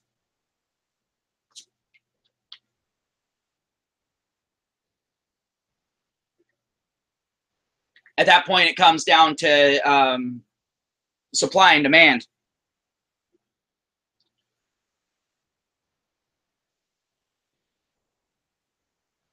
And at that point, with as many people that are willing to grow weed and, you know, get their license to grow and all that sort of shit and go through all that crap, it's basically going to be these people supply the weed and people demand an ever lower price. That's basically how that supply and demand is going to work.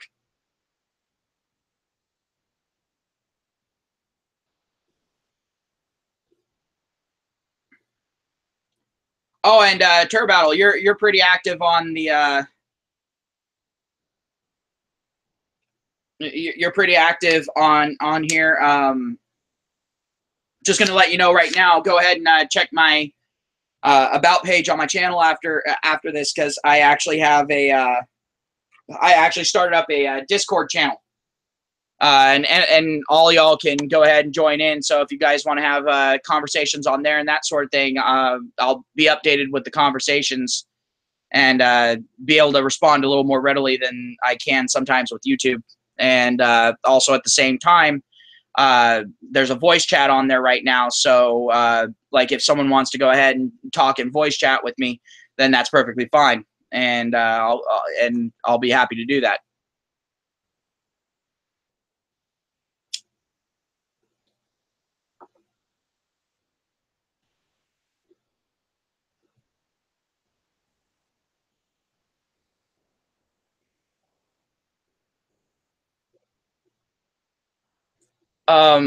They can go ahead and try to procure the patents on seeds and strains, but there's going to be a lot of people fighting against them. They're going to have to come up with their own seeds and strains.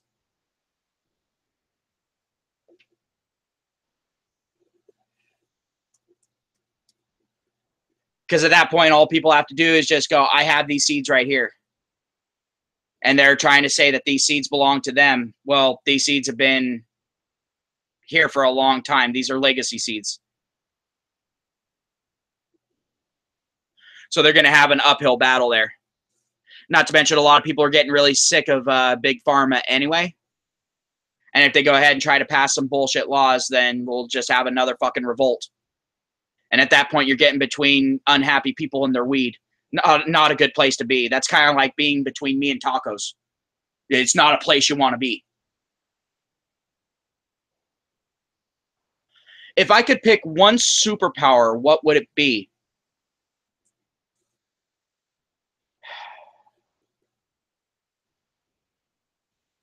See that one's kind of a hard one. I'd probably say quantum control.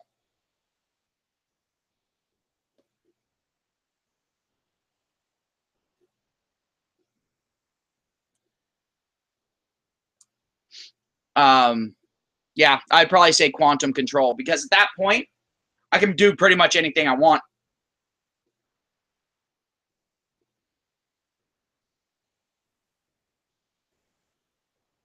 Then I could jump out of this timeline and jump into another timeline where feminism never fucking happened. That's the ultimate peace out.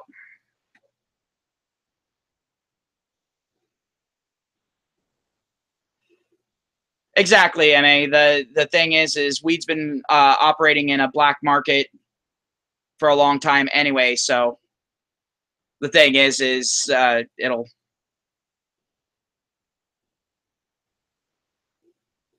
All right, have a good one, love. Talk to you later. Thanks for all the questions. That means all you motherfuckers are going to have to go ahead and pick up the slack. Love's been asking the vast majority of the questions.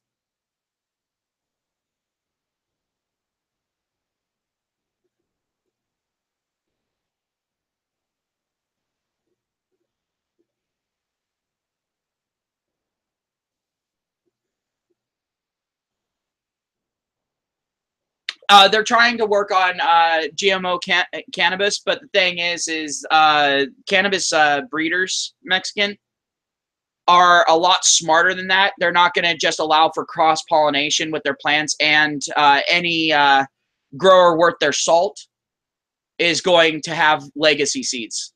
That would be something that would take them literally hundreds of years to fucking accomplish, and good luck.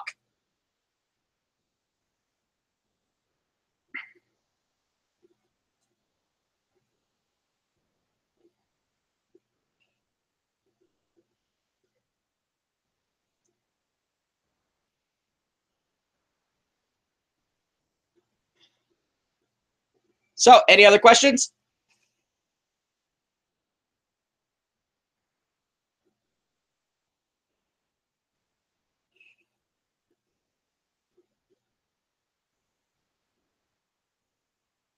Zeitgeist says, I can't ask anything because I know too much already.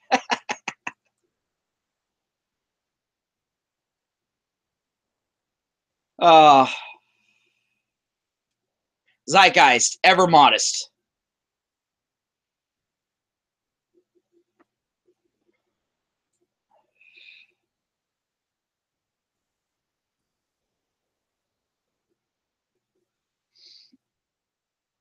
But yeah, when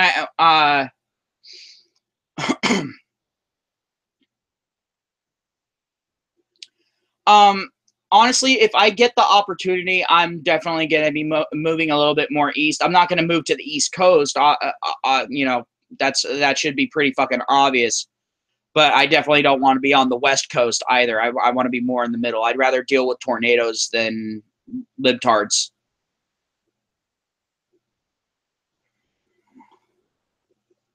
MA says I'm better with statements than questions. But yeah, like I wouldn't mind moving a little bit farther west just so I could get out of California and maybe to a state that actually has some semblance of sanity left in it. I'd also like to move a little bit more north so that way the hot summers aren't quite as hot. MA, yes, he does. And at first he was doing the typical blue pill bullshit. Oh, there's. All right, I'll be right back with you, MA. I got to answer this. Terror Battle says, how about Vegas? Fuck no. I ain't moving to Nevada, period.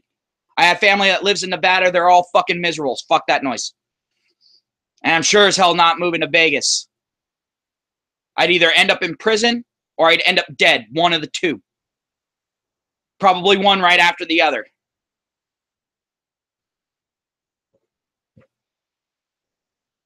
But as far as my dad knowing that I'm MGTOW, yes, he does. At first, he tried to do the blue pill shit, tried to do the shaming thing, realized that wasn't going to fucking work. Then he tried to sit there and argue the merits of marriage as him and mom are sitting there and fucking basically verbally ripping each other apart. Tried to sit there and say that women are worth it when he's sitting there and fucking miserable. And I'm just like, dude, you're defeating your own arguments. And so finally he just kind of sat back and had to admit that the stuff that I was bringing up was actually legit, and he stopped bitching about it.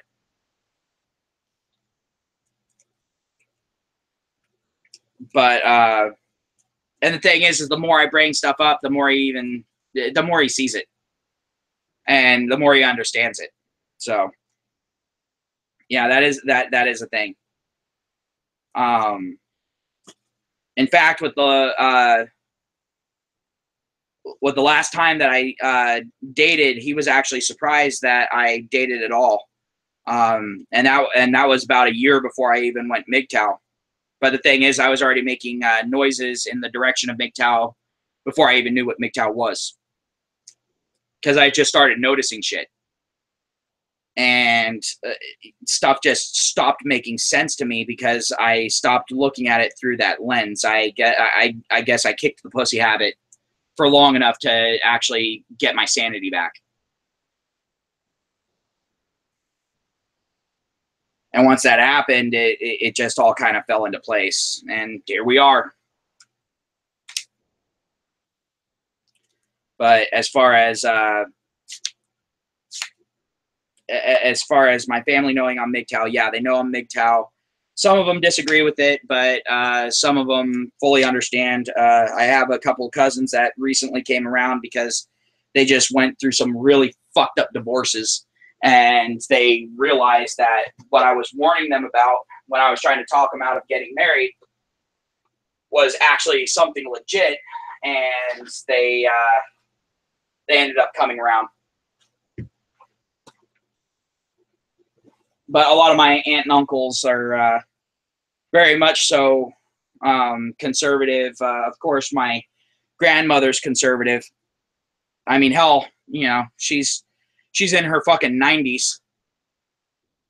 In a few years, if she survives long enough, she'll be 100. But yeah, she's definitely driving up that average lifespan a little bit.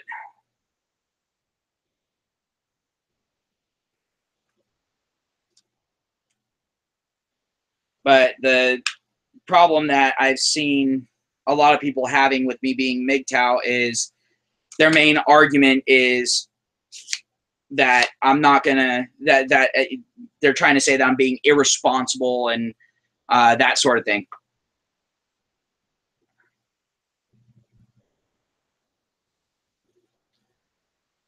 All right, Zeitgeist, go ahead and type out your question, and I'm gonna go ahead and answer Mexican's question while you're typing that out. Mexican asks, where do you see YouTube in 3 to 5 years? I see YouTube in 3 to 5 years in the funny papers as an example of what not to do, as an example of how to crumble an empire faster than anything else.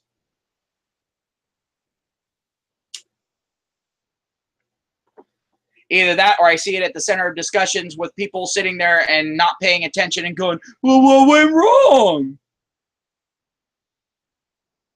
So, like, you sat there and you put libtards in charge. That's what went wrong.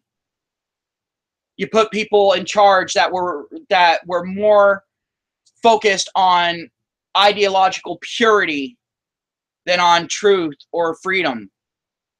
That's what happened. And you had the extreme poor decision-making skills to do that in America. Not good. So that's why I see YouTube in 3 to 5 years. I see it in a really bad place.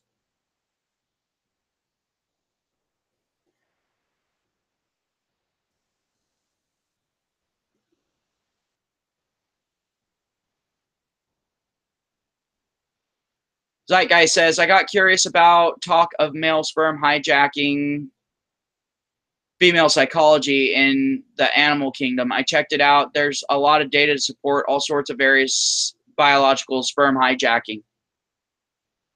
And so then he says question, so he's typing that out. But Turbattle says YouTube's been on easy mode for too long. Yeah, no, they have been on easy mode for way too long, and so now they're having a real hard time when some other hard hitters are starting to rise to the top. Zeitgeist asks, what kind of feedback loop do you think condoms might have created? You see, the thing is one thing about condoms is, yeah, they definitely do serve a purpose. I mean, not only helping to lower the spread of STDs, not prevent it, but lower the spread of it and slow the spread. But also, at the same time, to prevent pregnancy. Of course, they're not always effective. Look at me. But the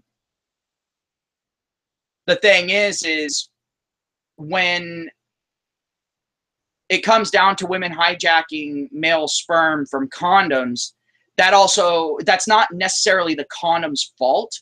It's actually the fault of the people who were educating in sex education, because they didn't sit there and tell the men, never let that condom out of your sight, burn it, take it with you, all that sort of shit. They never tell you that in sex education. Or at least they never used to. I don't think they're going to be telling it now, because now they're trying to allow women every fucking avenue to screw guys up the ass. So, of course, they're not going to fucking teach that now. But they definitely never taught it before. And if anyone asked a question even remotely close to if that was possible, the answer would be, well, why would a woman do that? That was their answer to that question. Was a stupid question. So as far as a feedback loop, I don't think condoms have created a feedback loop. I think what happened was a very useful technology was not taught properly to the user, and user error along with some fucking malicious programming meant in the worst possible way for said users.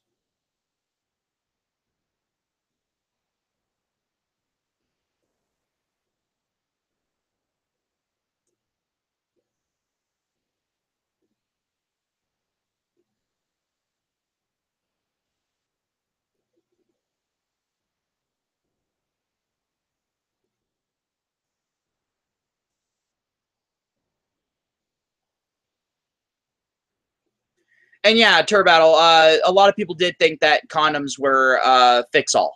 And that was obviously very much so a mistake.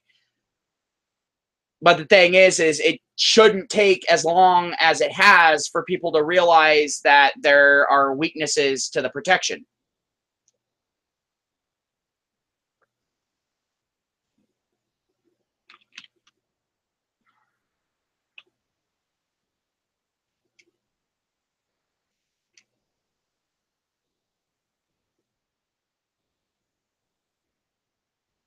And very true, MA. MA says the main fail state for condoms is not putting them on correctly when in the heat of the moment.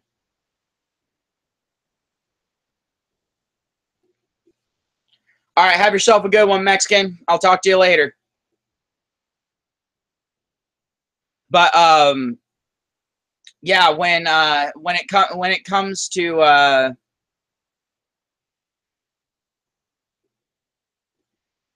and MA, when it comes to the whole putting them in charge, then mocking them, then don't expect a reaction. The thing is none of us put them in charge. None of us voted those people into that position. Those people were given that position by the company.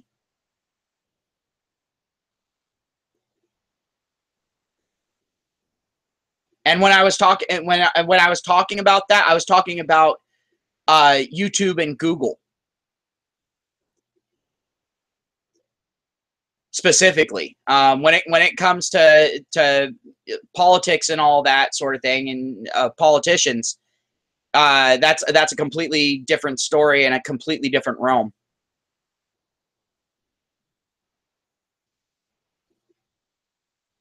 Battle says ultimately women will do what they want and be excused. Men get the why didn't you use a condom? Yeah, exactly.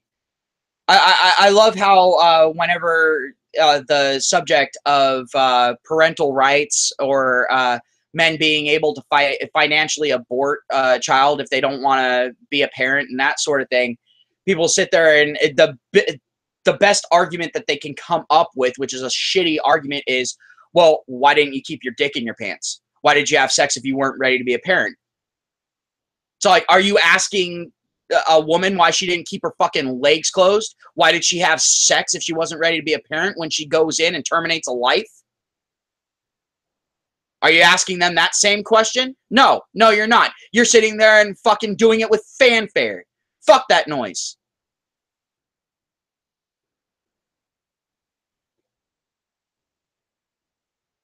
Obviously, that's something that's of utmost importance to me.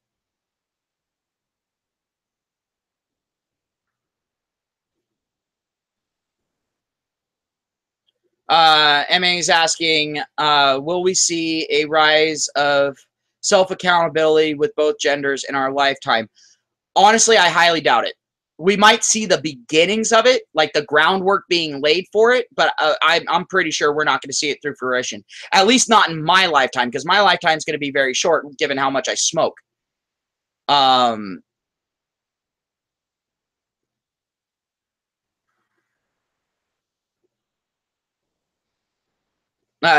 Donald says, MA, they probably put them on wrong because you can't feel shit wearing them. Fair enough, fair enough.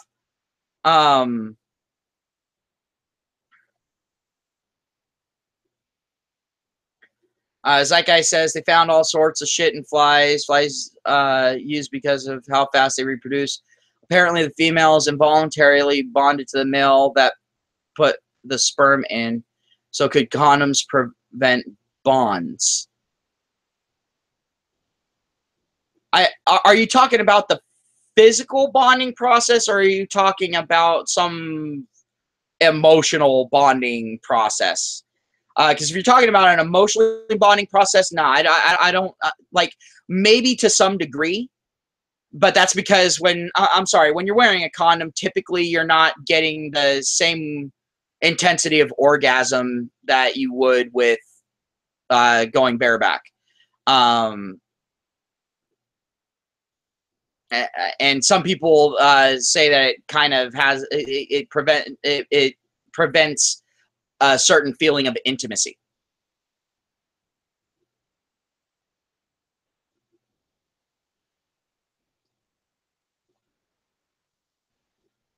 Oh, and Donald actually kind of brings up a point. He says women have condoms, birth control, and all that shit, but obviously aren't using them. And as far as the like female condoms, I mean, those things are weird as fuck looking. But if they're really that adamant about it, you know, they can sit there and tell the guy, look, we're not having sex without a condom. Or they can be on birth control and stay on birth control. But the fact of the matter is no matter how you look at it, excuses are going to be made for them. And so that's kind of an issue in and of itself. Turbattle says they said Zuckerberg was sexist, then hired Sandberg. They said the top 100 YouTubers being male was sexist, then hired a female CEO. Uber had Huffington on his board. Yeah, it's a giant shit show at this point. And Kalanick got destroyed in a sexist witch hunt. He had Obama's AG Eric Holder investigate the allegations. Yeah. Let me go ahead and MA says he stepped away and missed the answer to my question. My answer to his question. But he said, will we see the rise of self-accountability with both genders in our lifetime. And my reply was definitely not within my lifetime, because my lifespan has been cut pretty fucking short with how heavily I smoke and all that sort of thing. I haven't lived the healthiest lifestyle, so I know that I've cut down my lifespan by quite a bit. I don't blame anyone but myself. It was my own stupid decisions, and I continue to make those same stupid decisions, so I can't blame anyone at that point either. But we might, I'm saying that some of us might live to see the groundwork being laid, like some of the younger of us. But I really don't see it coming to fruition during our lifetime. Things are just too fucked up right now, and enacting changes that fast, people won't accept them. Those types of changes have to be slow and methodical.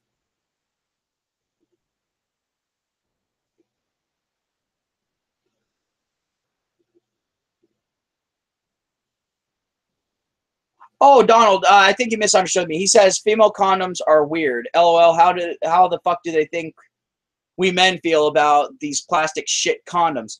Yeah, no, I'm not saying that women are necessarily saying that that female condoms are weird, although they do. But I'm just saying, like, even to me, you know, they're kind of weird looking, like the concept of it, like, because it's been so implanted that the condom goes around a penis and then into a vagina, not into a vagina and then around the penis as it's going into the vagina. Yeah, that's all I was saying there as far as the female condoms are weird. It just kind of runs counterintuitive to how most people's brains are programmed.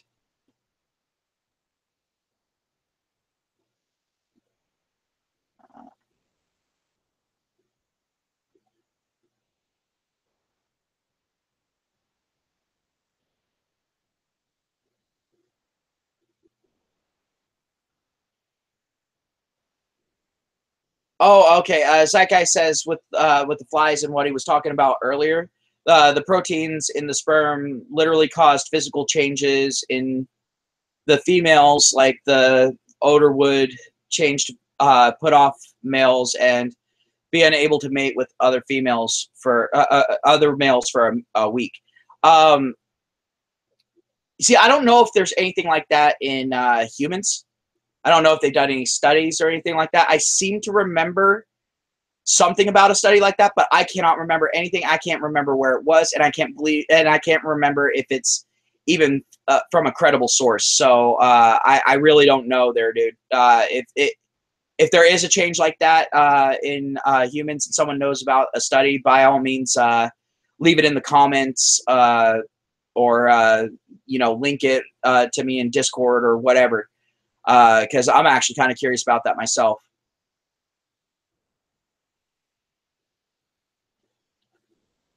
Zeitgeist, from my personal experience, I can say that no, that is not a thing, because after my ex got pregnant, we just straight stopped using condoms while she was pregnant, and then after she had our child, then she got a IUD,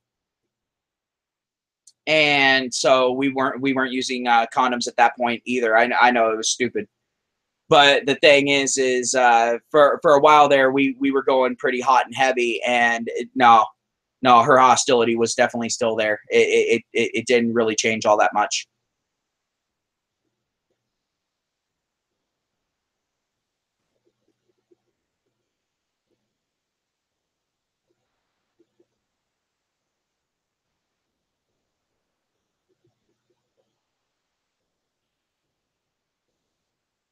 And MA, yes, nature has equipped us to not be monogamous.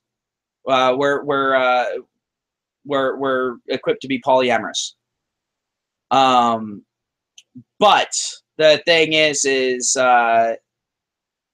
if we go that route, there's really not any going back, and that's one of those things where it can cause a fuck ton of issues for people. And it could very easily lead to overpopulation even faster than what we have now. Like the whole family unit thing is a thing, but it also serves another purpose of kind of limiting us on our population growth. Whereas if we were all to just go out, like, you know, just fuck whoever we wanted whenever we wanted, and, you know, damn be the consequences. Yeah, we'd be even more fucked up than we are now.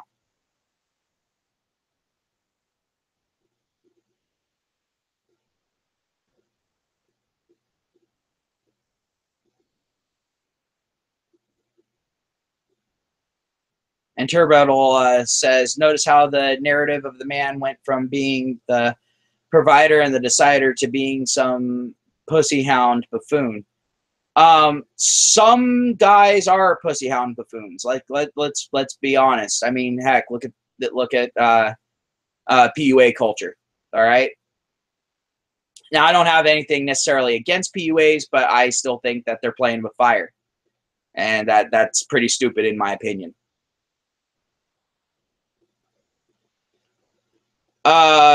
Squad.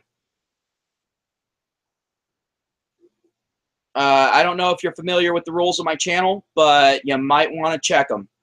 Warning.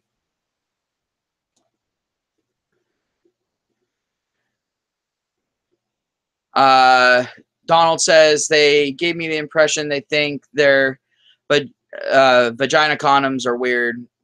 Why don't they ever use them?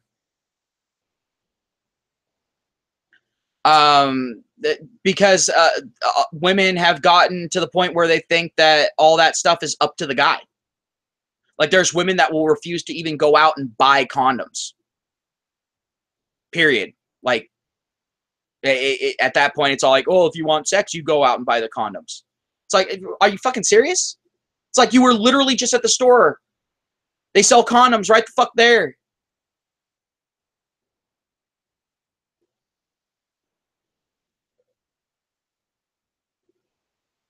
You know, it's all like, why in the fuck didn't you buy them? Well, because I was too embarrassed to buy them. Or, it's not my responsibility to buy them. Oh, I love that one. It's not my responsibility to buy them. Are you fucking kidding me? It's not my responsibility to buy them. Fuck off. Zeitgeist Eater, sperm proteins. This will be a fun one if we get more data moving forward. Data dump us in the comments, guys. Yeah. Seriously, like if anyone has any answers to the whole sperm causing a physical change thing as far as humans are concerned, because yeah, we see it in flies, but just because it happens in flies doesn't mean it's going to happen in people. But I mean, if there's been a study on that, by all means, you know, link me the studies and all that sort of thing. I'll definitely go ahead and look into them, because that would actually be a fascinating little rabbit hole to go down.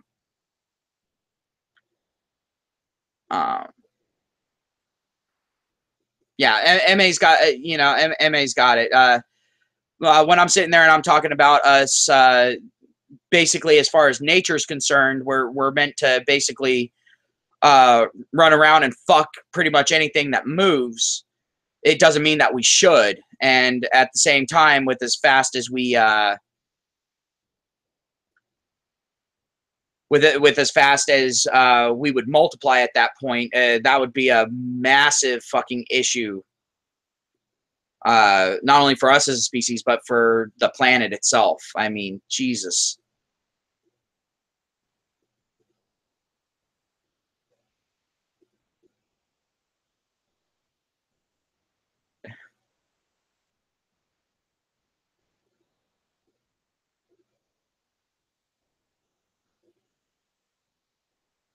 MA says, or you can get with a chick with a dresser drawer filled with condoms. She a hoe, but at least she a prepared hoe. Very, very true. Very true. But at the same time, it's all like, unless you are like one of the most well-endowed men in the world, you stand a high chance of it being a hot dog down a hallway situation.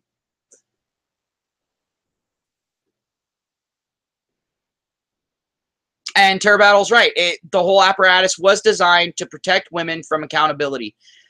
I fully agree with him on that, because the thing is at that point, it's basically when the woman is ready to have it. And if it wasn't about that, then the whole abortion thing wouldn't be celebrated. But that's the thing. This whole system is set up so women get to decide when they can have a kid, but men get absolutely no fucking say when they're when they're told that they're a father. They get no fucking say in it. Like, and some people are like, "Oh, we'll just keep your dick in your pants." Well, guess what? That can still fucking happen. In several states, if a man's sitting there, even if he's absolutely celibate, has never fucking even gotten near a pussy before, a woman can put down that guy as the father, and he will end up being financially responsible, even if he can prove that he is not the genetic father of that child in any way, shape, or form. He's never even met the bitch. He'll still be held responsible. There are some states like that. Luckily, that shit's shrinking. Luckily, those laws are starting to get addressed. But they're getting addressed, again, slowly. And them being addressed 10 years down the line doesn't help the guy that's getting fucked over now.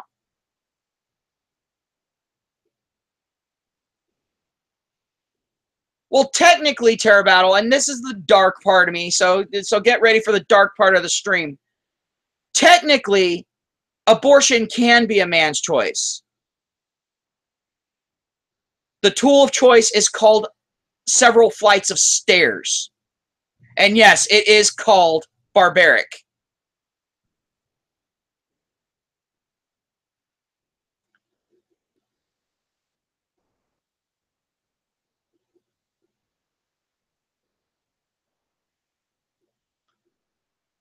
But the fact of the matter is at this point, when it comes to the whole sperm jacking thing and all of that, I mean, that right there, it's like, it's funny because these same people that sit there and say that sperm jacking is perfectly fine also sit there and argue that a man stealthing a woman is rape. I mean, that should give you an idea of the mindset of these people. And I've started using the term people there very, very lightly. Because my brain has a hard time wrapping around the concept of loathing your fellow human beings so much that you are willing to jump through those hoops.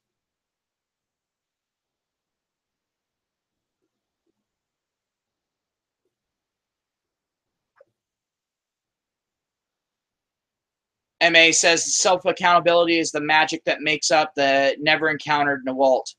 Yeah, like, in all honesty, self-accountability, I think, is one of those things where if women actually were forced to have self-accountability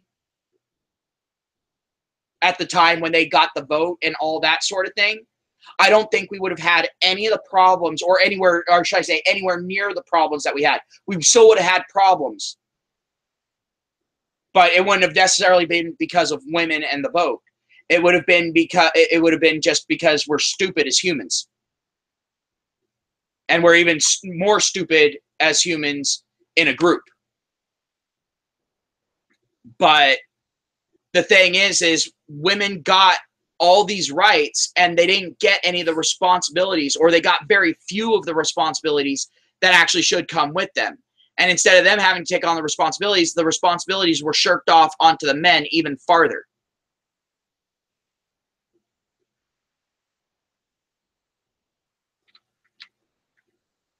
Honestly, I wouldn't be surprised with the way that things have been going. I wouldn't be surprised for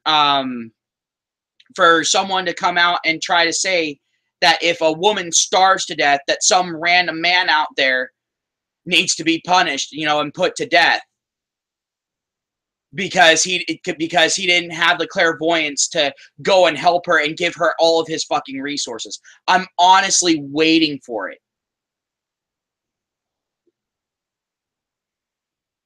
Have yourself a good one, Zeitgeist. Thanks for stopping by. Always appreciate the input.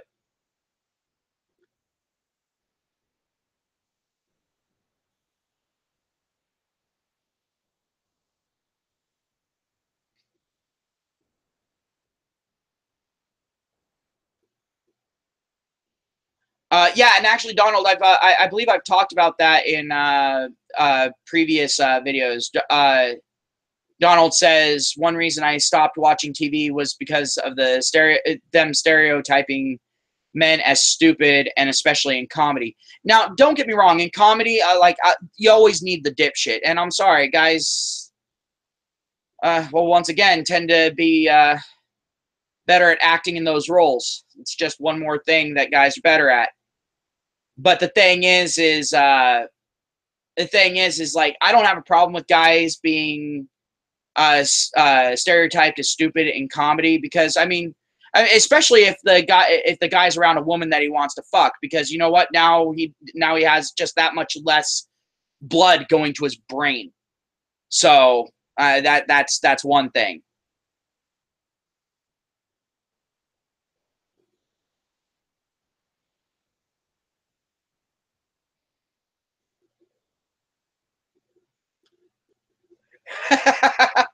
Ma says, "Damn it, Ryu, gives misanthropy a try. Hating all humans equally is fun. Sith egalitarianism."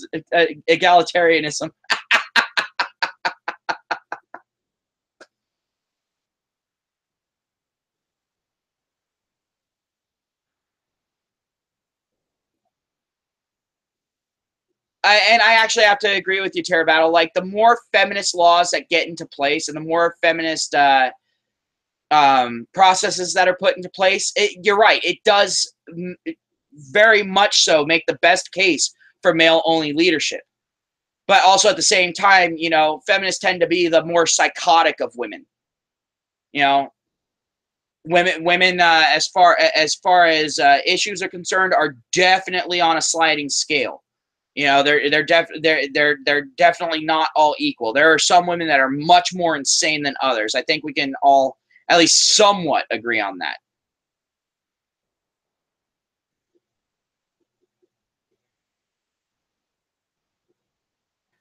And Terabottle says men are funnier, period.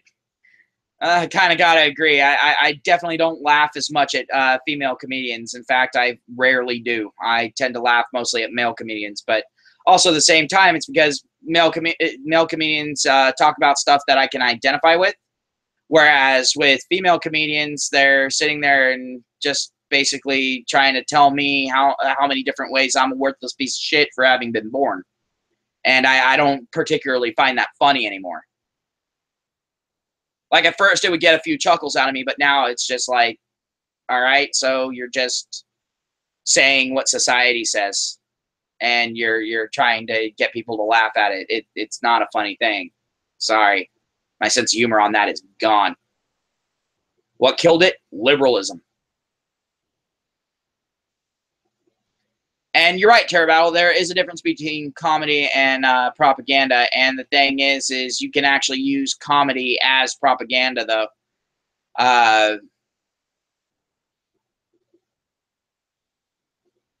And Amy Schumer, that's actually a perfect example of propaganda. Because she sits there, she pushes all these fucking narratives, and then when she's called out on it, she's like, "Well, it's just comedy." No, it's all like, even though you're saying this stuff as a joke, I seem to remember you making a couple of comments about how there should be some things that aren't joked about. Well, you know, a man getting his penis lopped off by his wife isn't one of those things that should be joked about or laughed about. Period. Um, I don't find the mutilation of someone funny when it comes down to life altering mutilation. I really don't. And the only time I would find it funny is you know, in like a movie where I know that it's not a person actually having that done to them, but I hate their character just that fucking much.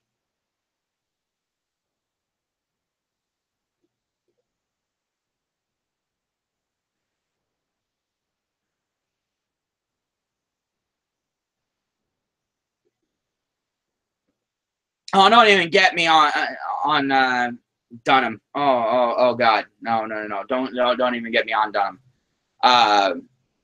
Fuck that noise.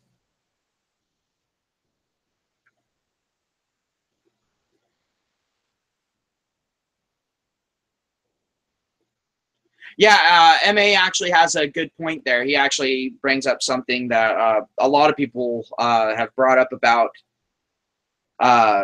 Big Bang Theory, and that is that even though these guys are supposed to be absolute geniuses and that sort of thing, they're portrayed as buffoons. And I mean, now don't get me wrong, it's fine for them to portray them as, you know, basically socially inept. Okay, I get that. All right, that goes along with that kind of stereotype. But the thing is, you can't sit there and say, "Oh, these guys are nerds." You know, these guys are hyper intelligent, and so that's why they're socially inept. And then also say, "Oh, well, they're buffoons that have to be constantly corrected by these women." You know, that's absolutely ridiculous to me. And it just, they destroy their own fucking system straight out the fucking gate. And yeah, there's been a lot of stuff, but the thing that always gets me to laugh is when Sheldon just outright burns one of the women. You know, just outright using logic, just fucking destroys them, dismantles them on the spot. That's what really gets me to laugh. Because at that point, it's all like, finally, you know, these guys who are constantly being mistreated by these women, constantly being taken advantage of by these women, are, you know, getting those fucking shots in. And there's nothing really that can be said. But Leonard is my least favorite character because he is by far the most blue-pilled person. And that's saying something. That is saying something out of that fucking cast. But I absolutely hate Leonard. I despise him with a passion. I'm all like, no. It's not time for you to hand in your man card. That ain't it. That ain't even remotely close to it. It's not time to hand in your man card. It's time for you to invent a time machine so you can go back and make sure that you were never assigned a man card to begin with. That's the only way you can set that level of fucked up right.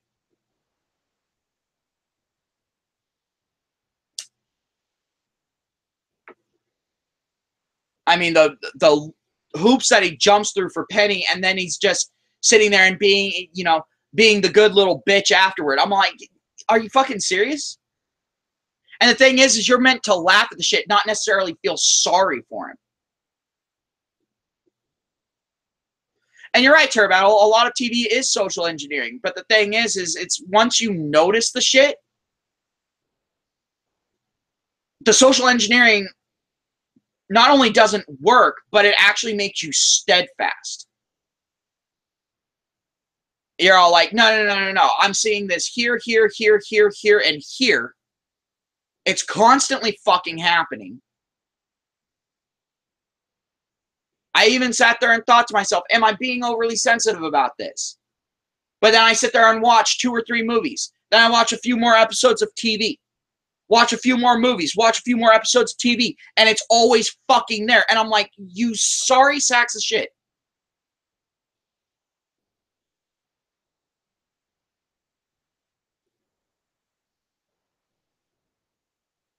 There are so many things out there that make men miserable in their own skin.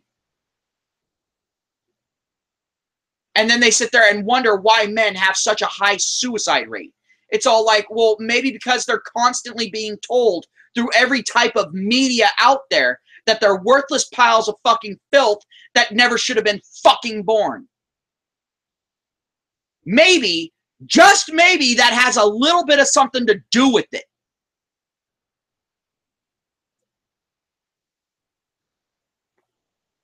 Then you compound onto that with a legal system that says, yeah, we're going to pretend you have rights, but when it comes time for you to exercise those rights, we're going to make damn fucking sure that you can't. And if you try to, we're going to make absolutely sure that you wish that you had never been fucking born. Yeah, that's really going to sit there and convince someone that putting a gun to their head and pulling the trigger is not the right way to go. Yeah, that's a perfect way of doing it. You're already telling them that they're a worthless piece of shit that never should have been born, and now you're telling them that they shouldn't have any rights whatsoever. They should have no fucking say or agency in their life, that they should be used as nothing more than a fucking organic robot.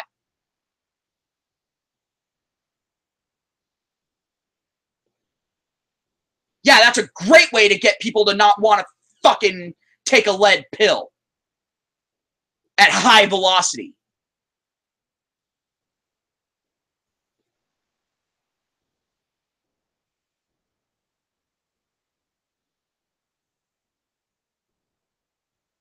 Hey, how's it going, Papa MGTOW? Welcome to the stream.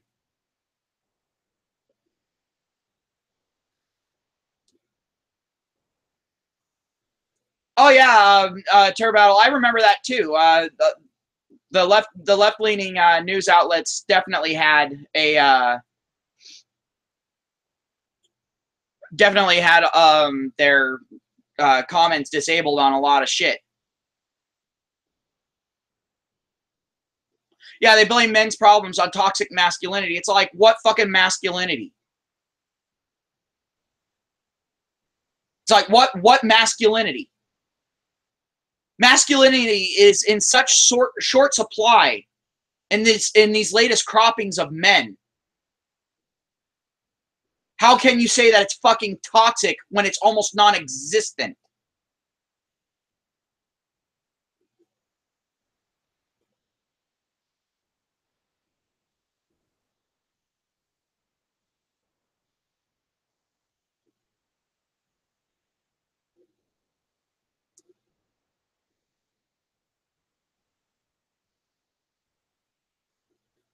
Oh, and Papa MGTOW, this stream is an AMA.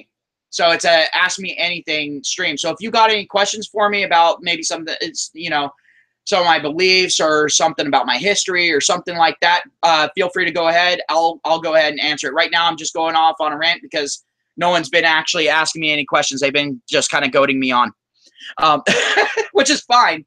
But yeah.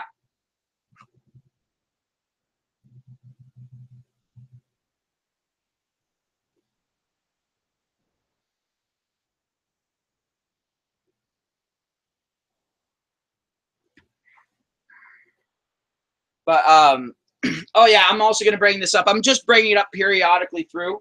I also, anyone who's watching, if you skip through and you just randomly hit this, on my About page on my channel, there's actually a Discord link to a Discord channel for my subscribers. So if you want to go ahead and come on in, you know, like have conversations, that sort of thing, go ahead and do it. If I'm not streaming on here, I'll probably be paying attention there. I mean, obviously I can't, you know, have undivided attention on it, but like if someone's on and they end up wanting to have a one-on-one talk or something like that, or you want to tell me a story, you know, that happened, or whatever, that's a great way of going ahead and getting a hold of me. So that's one thing. Another thing I want to go ahead and bring up is that because so many people have been requesting it, I'm actually starting up a Patreon. So if anyone wants to go ahead and do that, they can. I'm not expecting it of anyone. I'm not going to sit there and say, oh, if you don't support me, I'm going to starve to death. Because one look at me and you know, at that point, I'm bullshitting you. So no.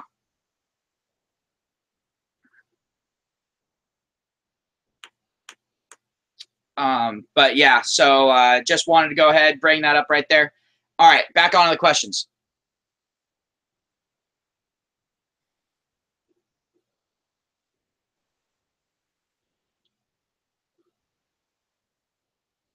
Shadowhawk, I don't know what you mean by why don't I come chill anymore.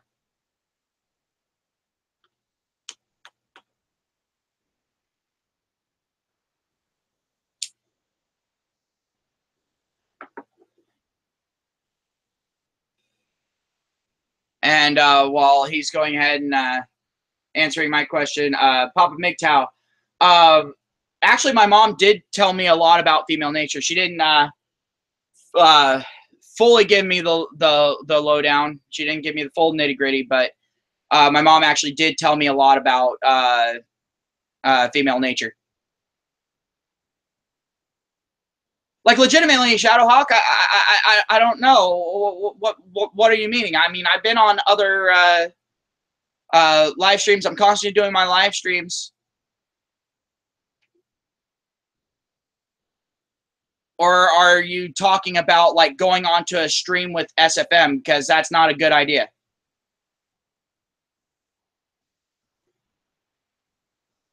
Because that's the only other live stream that I've been on. Oh, Shadowhawk. Fuck me. All right. There we go. Sorry, man. At first I didn't recognize your handle name. Everyone, Shadowhawk is one of the people that I played games with, I believe. I'm pretty fucking sure. And it's because I've been busy on my channel, dude. And also been busy with life. Life's been pretty fucking hectic lately.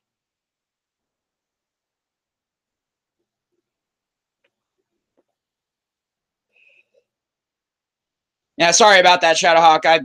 I just completely space cased that shit. I'm in MGTOW channel mode right now, so my brain wasn't functioning on multiple levels. Took me a second for it to click in. You know me. So how have you been, man? Actually, I'll go ahead and I'll hop on to Discord after I'm done with the chat. MA says sis don't chill. We absolute zero everything around us. Damn fucking straight.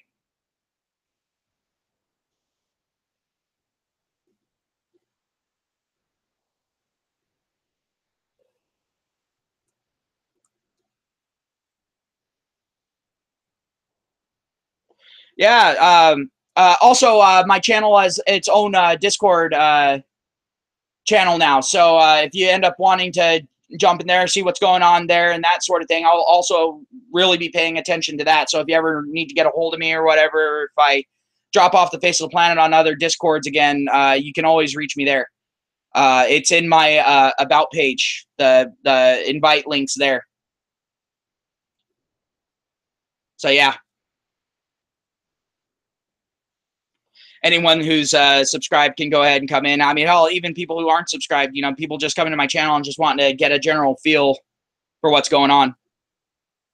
I'm hoping that having that channel will, that Discord channel will get a little bit more interaction between everyone. It's hard as fuck to get these fuckers to talk. Well, other than a few of them. Some of them, it's just impossible to get them to shut up.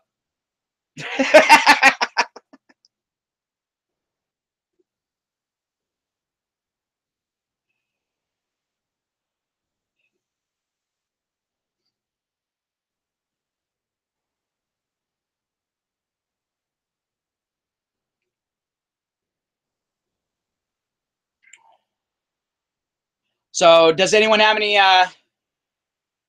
other questions for me?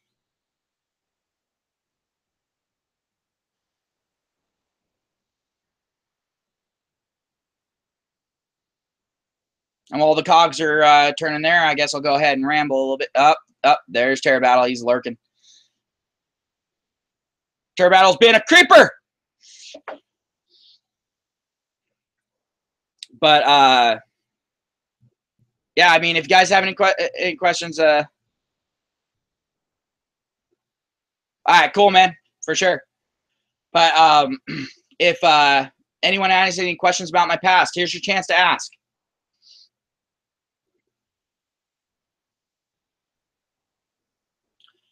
Which California shoplifting law, Terror Battle?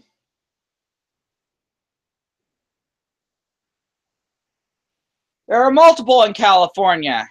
A lot of them contradict one another.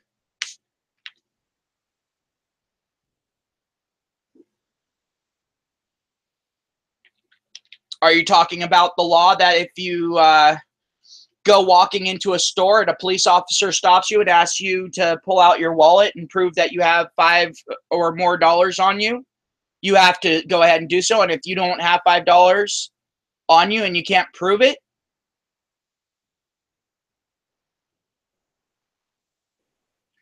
oh, yeah, that law. Yeah, no, we all know the reason why that one was put into place now, don't we, Terror Battle? Terror Battle was talking about the one where if you're stealing something from a retail store and it's under a certain amount, you can't be arrested, you can only be fined. Now, I want to go ahead and ask this. What is the point in fining someone who is stealing something money? What is the fucking point of that?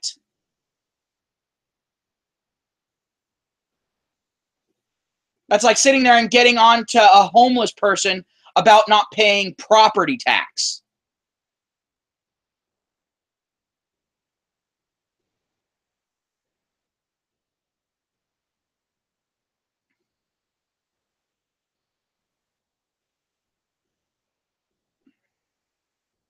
And misanthropic. As far as Antifa and how women use proxy violence, basically with Antifa, it's basically turning into weaponized racism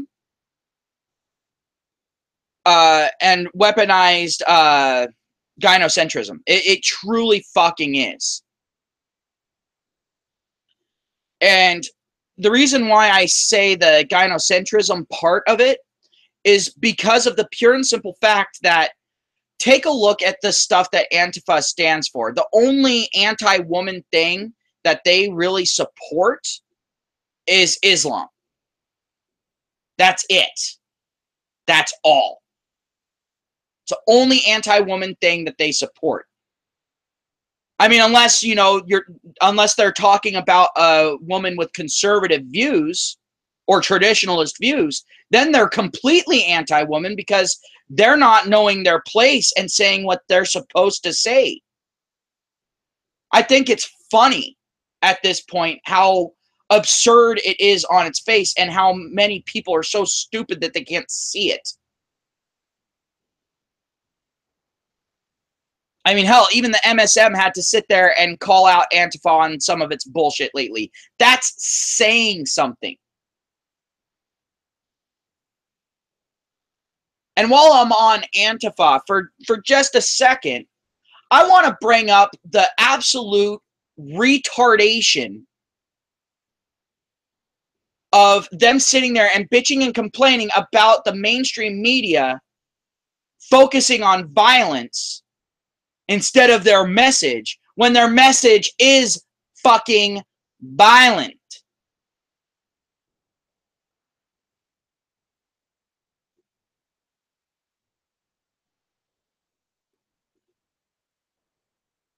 Hell, one of their branches, by any means necessary. Do you really need me to say more about it? Really? Come the fuck on.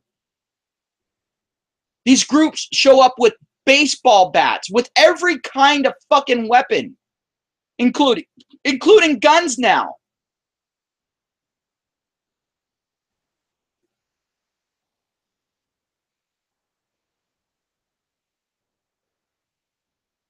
So it's all, and the thing is they sit there and they have one or two instances of conservatives actually going on the attack. One or two examples, and some of those are nebulous examples. Some of them, it's all like, we're not sure who started that shit. But they're quick to blame the conservatives or the quote-unquote alt-right. And they're quick to sit there and say, oh, this one lone nutter proves that the entire fucking argument from these people is invalid and that all of them are fucking violent and bigoted and all that sort of shit.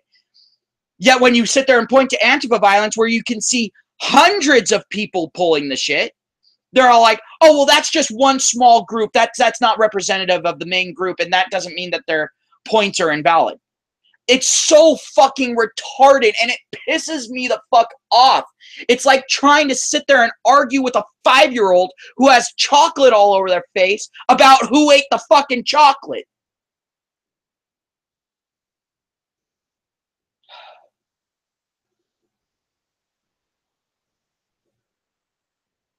All right.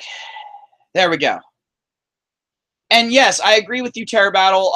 Shoplifting is a female-heavy crime. In fact, the vast majority of shoplifters are female. So it makes sense that at that, and they tend to shoplift the less expensive shit. If a guy's shoplifting something, it's usually like a handheld game console or something like that that's going to be $200 or $300. Whereas with a woman, it's going to be some fucking makeup or, you know, some tampons or what the fuck ever. And yes, I was purposely being inflammatory there, but fuck it. At this point, I'm going to make another inflammatory statement. You should never trust anything that can bleed for multiple days and not die.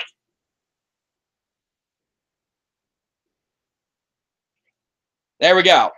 Got the inflammatory shit out.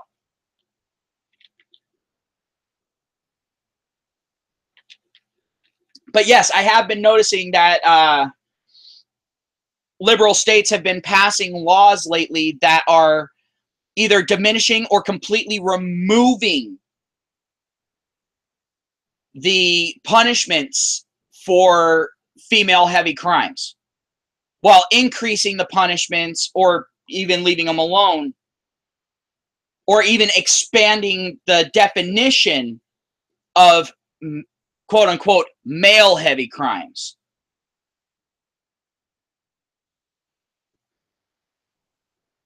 And then not using those new standards against women, using the old standards against women when they fall afoul of it.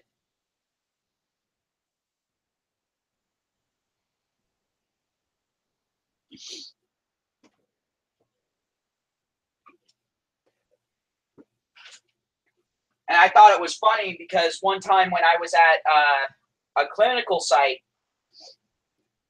there was actually 3 narcotics that had gone missing. I never touched narcotics. I never even went near the fucking drawer. And the thing is the cart that the narcotics were missing from had never even been on my side of the facility. I hadn't gone on the other side of the facility. I had no reason to go on the other side of the facility. I was too busy on my side. And yet they came up and started questioning me. First thing. And I'm all like, are you fucking kidding me?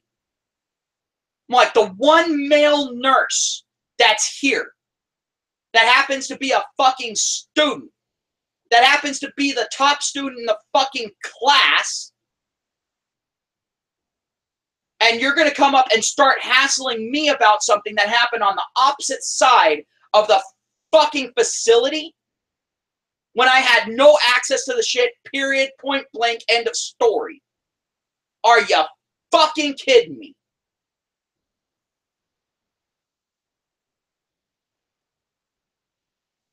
And I get turned into a MGTOW. I finally hit the breaking point of, all right, you know what? This bullshit can't be ignored anymore. That's how I ended up becoming MGTOW.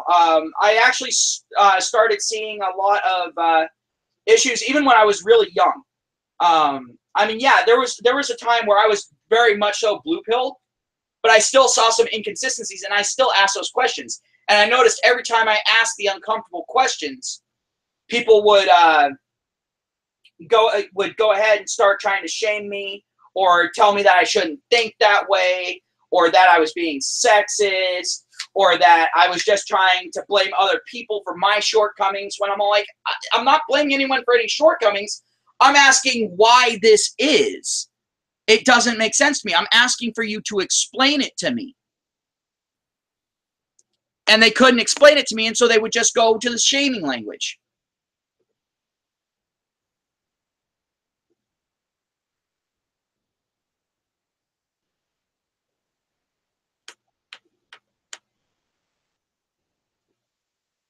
And yeah, Terror Battle, yeah. Meanwhile, male sailors are hanging themselves. Yeah, yeah. But also that, you know, that could be for multiple fucking reasons. You know, sometimes sailors do things that aren't, you know, that aren't exactly ranking high on their proudometer. You know, being on a ship for that fucking long, there's a reason why shore leave is such a big thing. Let's just say that. Yeah, seriously, Terror Battle, ask uncomfortable questions, enable autistic screening or screeching. Whee! But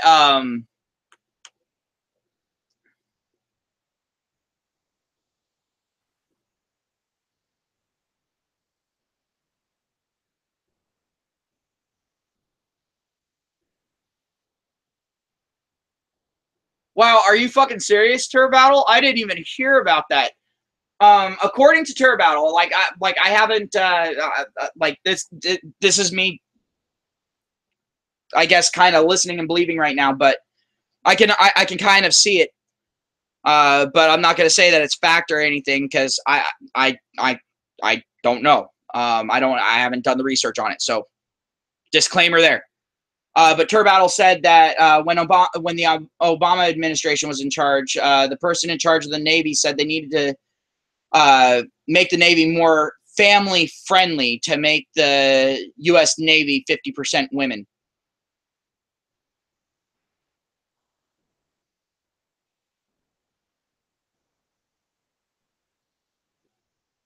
Let's see.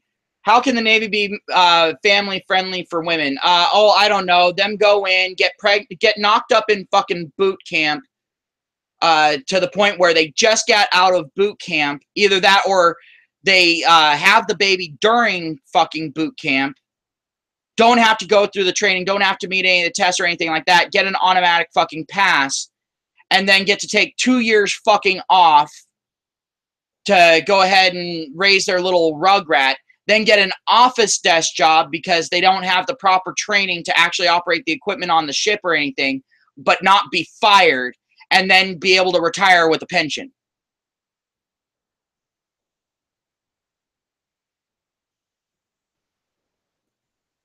Yes, that was me taking out most of my brain so I could think like a liberal. Did it sound convincing?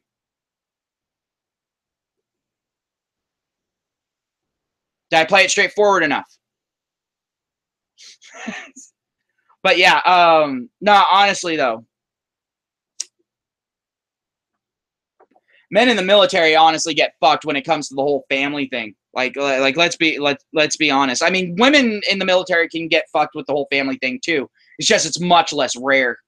It's just much less common, much more rare.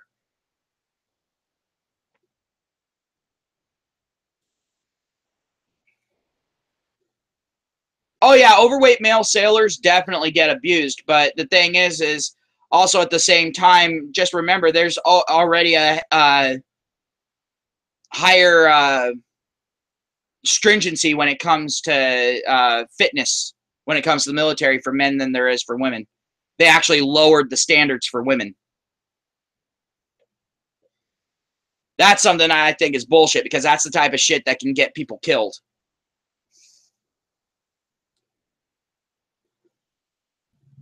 It's like, how about this? If you can't pass the fucking standardized test, you don't go in the military. Oh, the military happens to be almost all men with very few women. Well, guess what? It's for a reason. Because those men proved that they could do it. The women that are in there proved that they could do it. The ones who didn't get in proved that they couldn't do it. Period. End of story. I know it's kind of a harsh way of looking at it in today's society, but especially when it comes to shit where people's lives are at stake, I do not believe in consolation trophies. I do not believe in saying, good job, you get a cookie for fucking participating. Fuck that. Take the cookie, shove it up their ass, maybe it'll run a little bit faster now.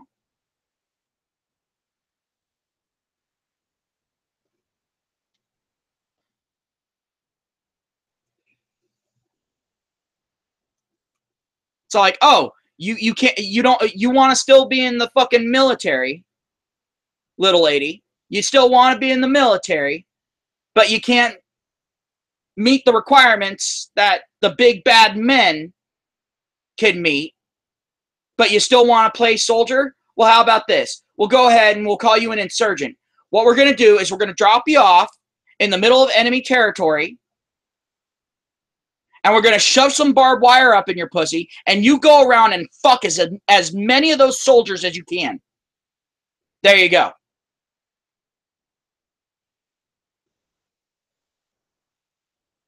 You're doing your part. You're doing what comes best to you, what comes naturally.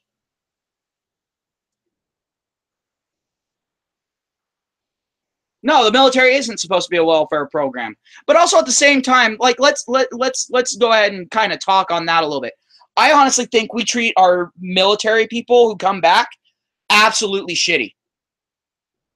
In most cases, they are treated absolutely shitty. Not the 5-star generals. No. No, they're treated like fucking kings. But, you know, the super decorated soldier that never made it up to fucking general or anything like that, but sat there and did 3,000 times the work that the generals did, saw so much more shit when some of these generals haven't even ever seen combat. Closest thing they got to as far as combat goes was shooting their qualifier.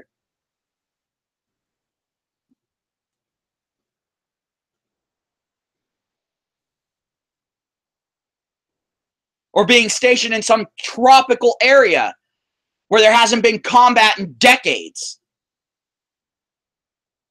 But we treat that motherfucker like he can walk on water, give him pretty much everything anyone could ever fucking want or need. But the motherfucker who sat there was in that combat situation, watched several of his buddies' brains get blown out point blank in front of his fucking face. And he has to wipe the memories of their childhood off the front of his face. Gets hit by a fucking mortar, loses 2 fucking limbs, has to crawl through the mud just to get to a fucking shitty bullshit fucking pile of shit medic tent where he gets an infection, loses the rest of one of his fucking legs, and ends up getting some fucking horrible fever that causes fucking brain damage. And he comes back and we're all like, oh yeah, you get dog tranquilizer.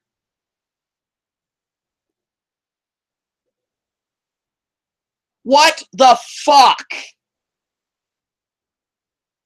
We seriously need to readdress that aspect of our military. How do we treat our veterans that sacrificed so much for us?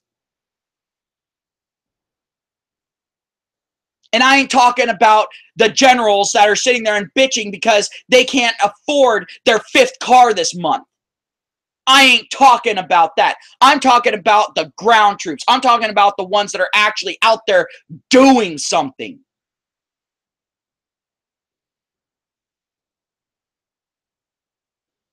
And at that point, I don't care if you're a man or a woman. You go ahead and you sacrifice like that for this country, I think you deserve the rest of your life on Easy Street.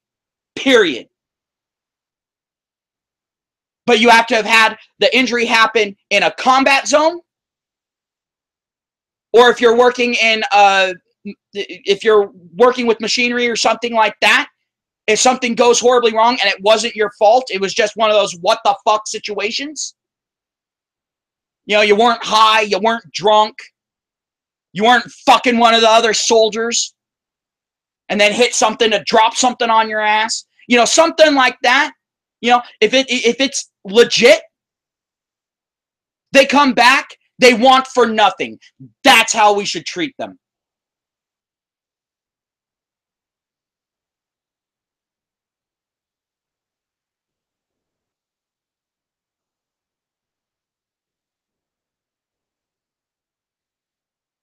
And I think if they're going to go ahead and have women be in the military in any great force and serving in combat roles, special training should be done for the male soldiers.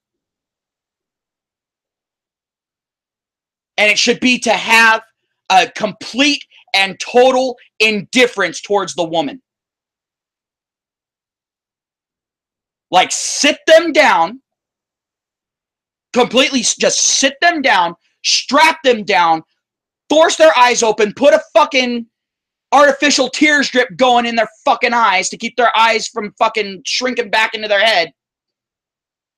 And 3 weeks straight of nothing but rape snuff porn.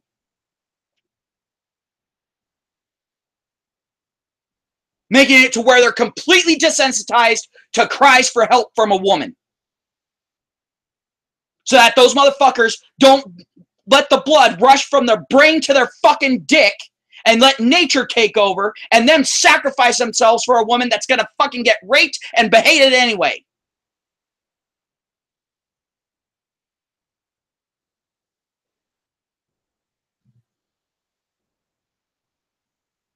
Or we could sit there and agree that most women aren't fit for the fucking military. Some are. The ones that can prove that they are and actually go the distance like the men can cut in.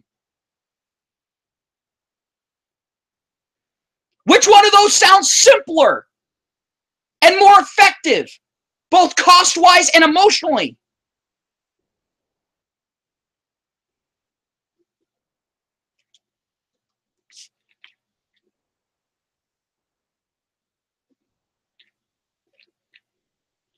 And Terror Battle, I agree with you. Male shoulders should be taught to ignore women. And yes, dating inside of the military should be a crime.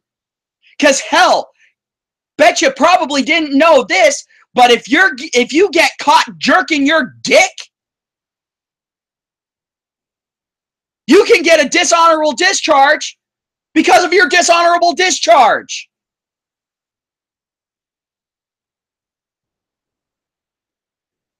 Because that's considered sodomy, and sodomy is not something that the military stands for. If you get caught having sex with someone using a condom, you can get reprimanded for it when you are in the military. I shit you not.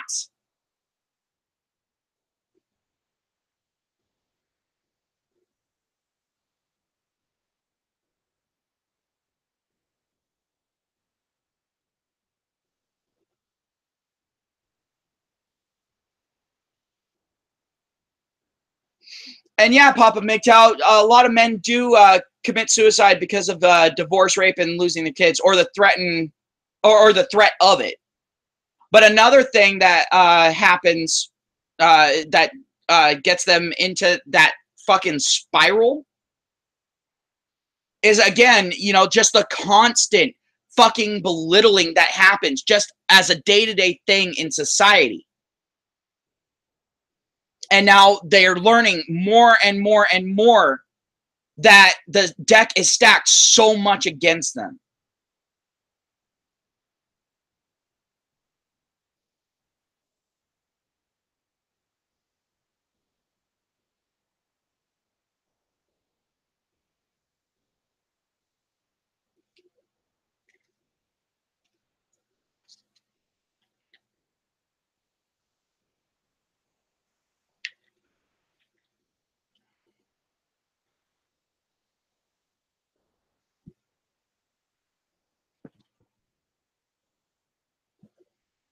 But people don't understand exactly how badly this type of shit can affect men.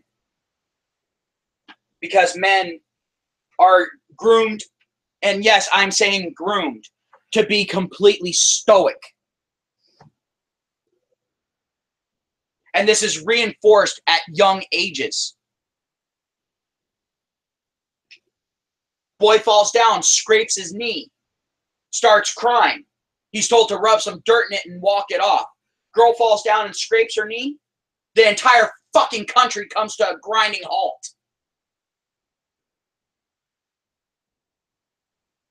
Unless that girl actually has some decent parents that are actually willing to do some parenting and are actually trying to raise a responsible human being.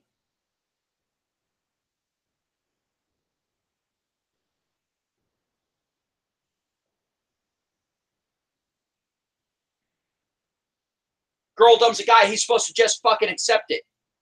Guy dumps a girl, oh, it's fine for her and her friends and all that to sit there, track him on social media, and then 12 girls sit there and collude to fucking get him arrested for rape, a rape that never fucking happened.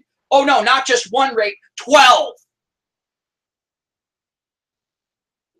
And then when it's found out that that's what fucking happened, all of a sudden all reporting on it stops.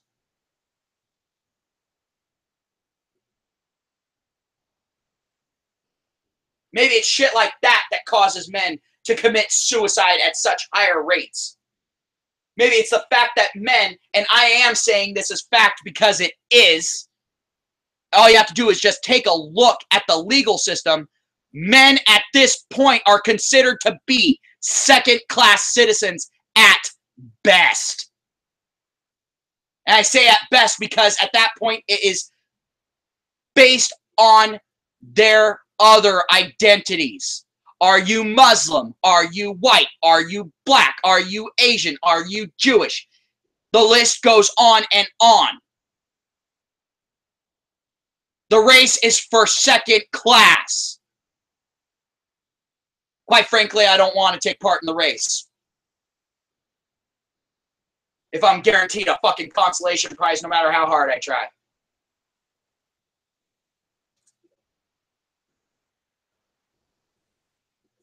So I understand the MGTOW monks that literally completely separate themselves from society. Just completely give up on it. I fully understand their mindset. I'm not going to be one of them because I'm too fucking stubborn. I'm too stupid to fucking do that shit.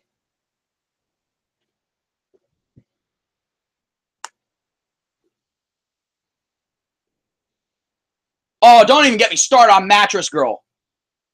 Now, the thing is again, anyone who's watched my channel knows how against rape I am. Her, with that fucking bullshit, oh, no. Someone should have shoved her down on that mattress and raped her in the fucking plaza.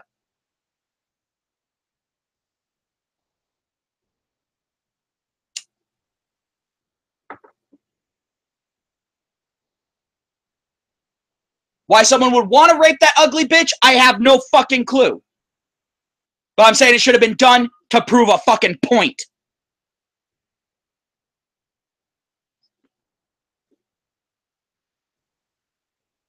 Yeah, well, Mattress Girl's father is a little fucking cuck bitch that needed to be aborted, so she would have never been born.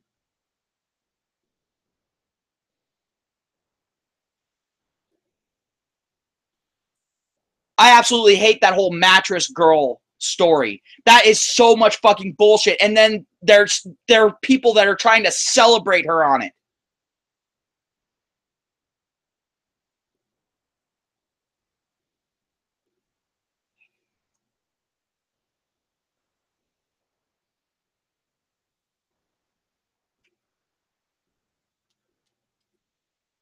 Well, if she enjoys it, fine. Guess what? Just make it a snuff. There you go. Done. But let's get on to something a little bit more positive. Does someone want to ask how much hair I have on my ass? I think that's a little bit more of a pleasant fucking thought than fucking Mattress Girl.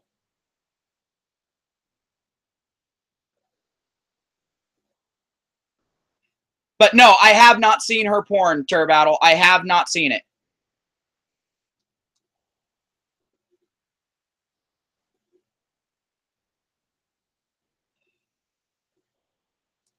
Yeah, well, that's kind of par for the course, isn't it, Battle? Public taking the word of mentally unstable female versus a innocent male who has proof that he's innocent.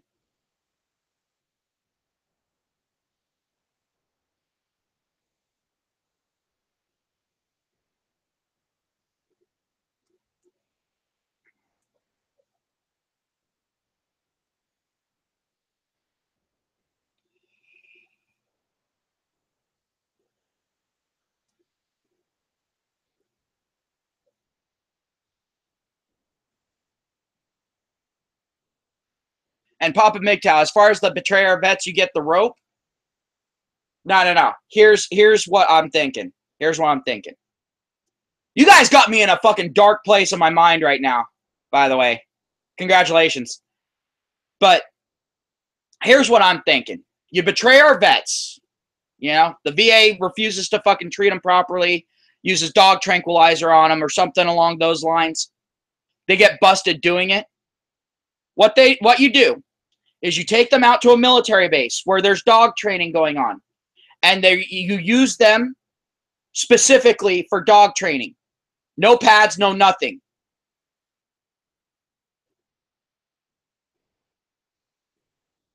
Just let them start running. Make sure that they start running, even if you got to use a cattle prod to do it. And then let the dogs loose. And then just watch them shred the fucker.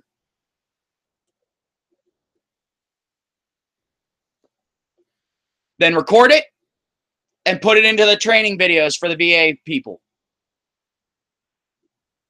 Something tells me that shit would stop right quick and in a hurry.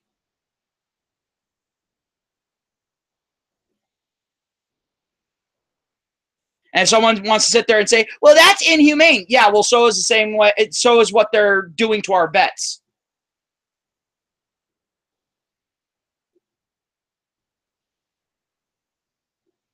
And quite frankly, at that point, I think our vets have proved themselves a little bit more, haven't they?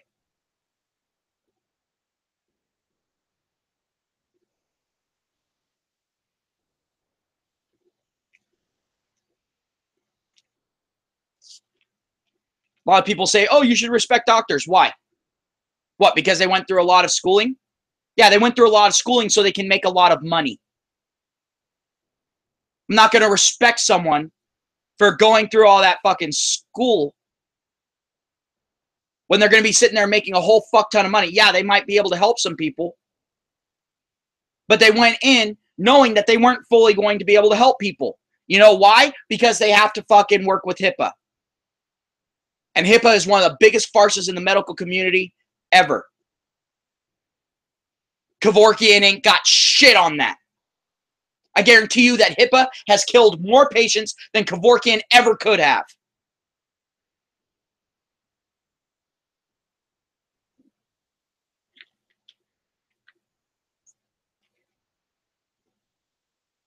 And I guarantee you, beyond any shadow of a doubt, that HIPAA has created more patients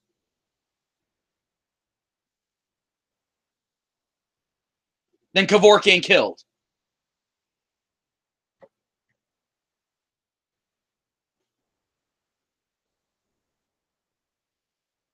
No, I respect EMTs. Those motherfuckers are awesome.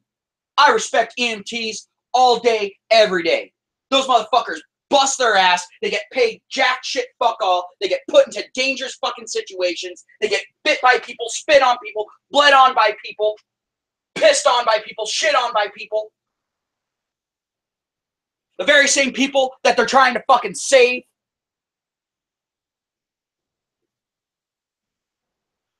I have absolute respect for them. They do a lot of fucking good. They save more lives than a lot of doctors do. A lot of doctors are real quick to sit there and call it and go, all right, I'm calling it. Death at da-da-da-da. It's all like, but doc, he's still breathing. Yeah, but he's not going to be pretty soon. Beep. Oh, there you go. See? Full sinus rhythm stop. He's dead. Get him out of here. Get the next person in. So I can call them dead too.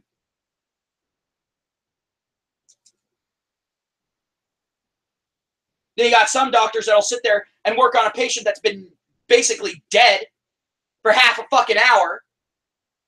Well, they've got 9 people fucking bleeding out in the fucking lobby who are still fucking alive.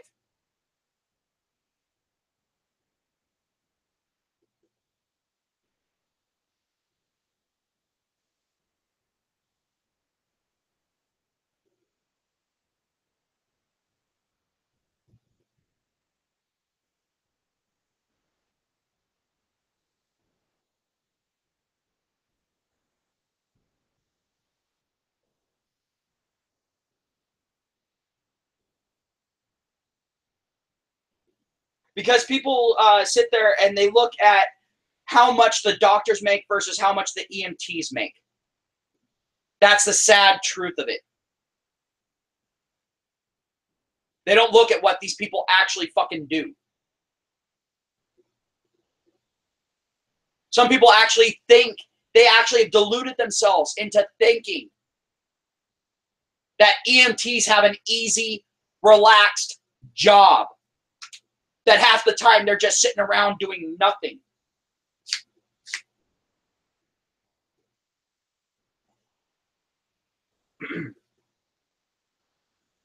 Hey, how's it going, Warrior? Welcome back for a little bit. Oh, of course women fuel doctor worship. Of course they fucking do.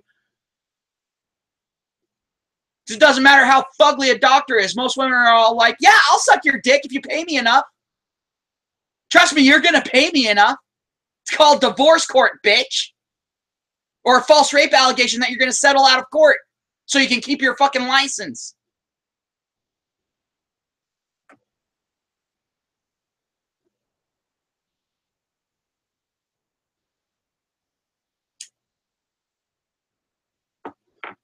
Yeah, EMTs are the front line from death, and nurses are the front line from doctors.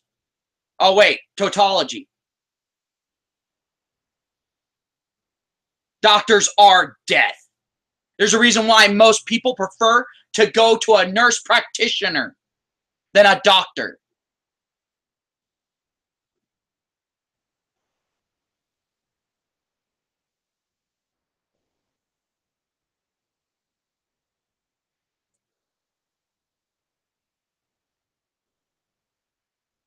Damn it, MA, at least fucking franchise that shit out to me.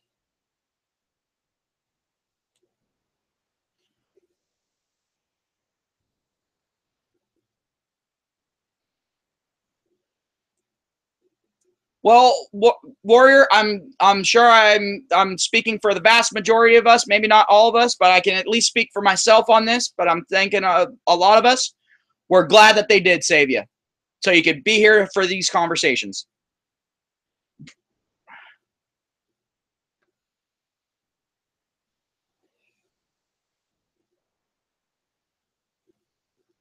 What prevents who from being a doctor? You're talking about EMTs or nurses?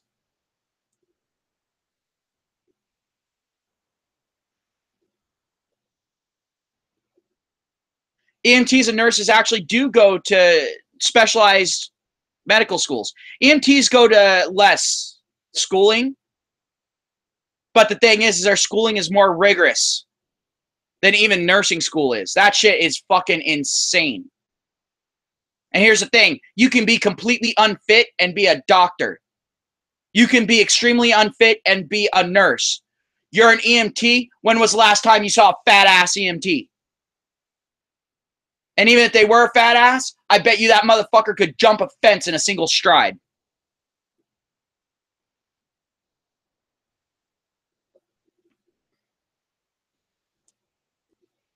Oh, and Turbattle, a lot of women go in to be a nurse so that they can hook up with a doctor as well. It's not just women doctors that do that shit. But the thing is, again, there's always going to be the exception. Like let's go ahead and premise this that way. There's always going to be that exception.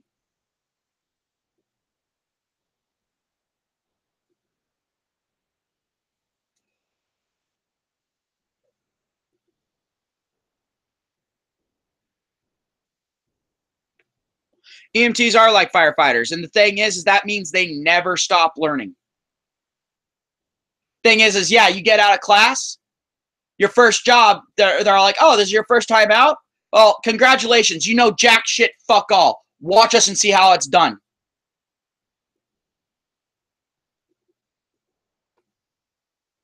I have the utmost respect for EMTs. Utmost respect. Those guys go through a lot of fucking shit. They put themselves into a lot of fucking danger for very little thank you.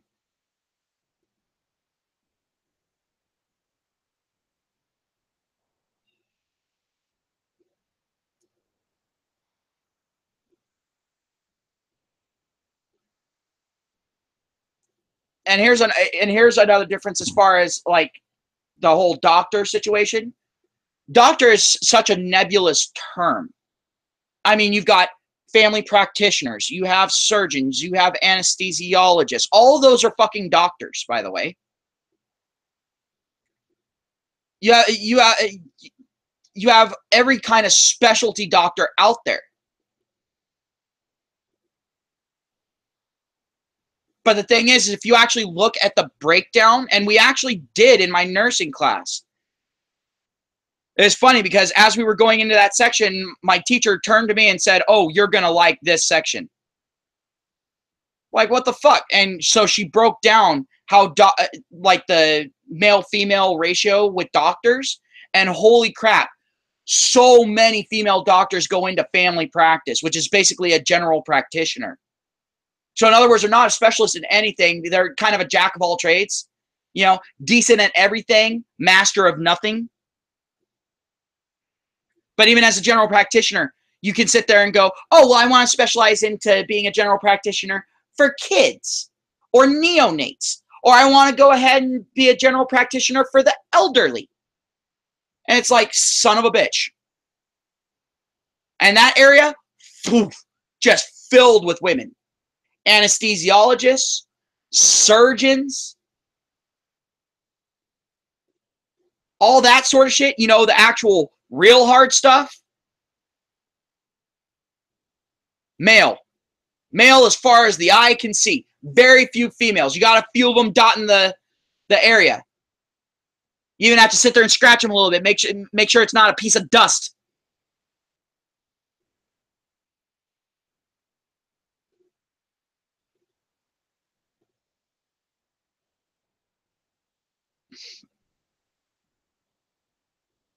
And then they sit there and say, oh, well, women can be doctors just as well as men.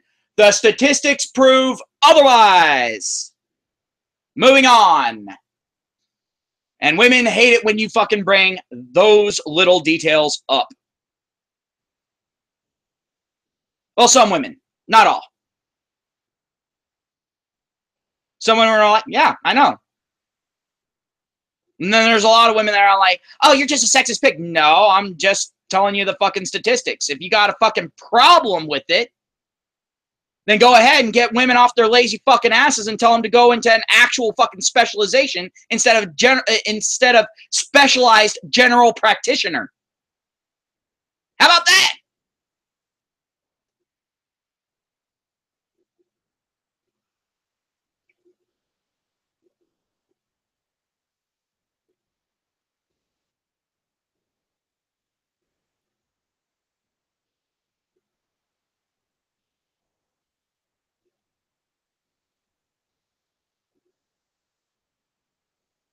Yeah, women love to hit men over the head with their stats.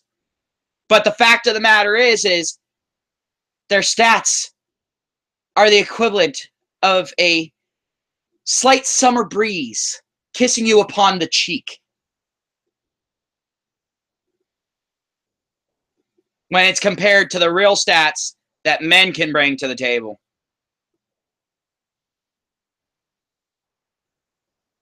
That's the thing. And that pisses off a lot of fucking people. It's all like, sorry, but this is how it is. I'm not the one who made the stats. I'm not the one who made the stats a thing.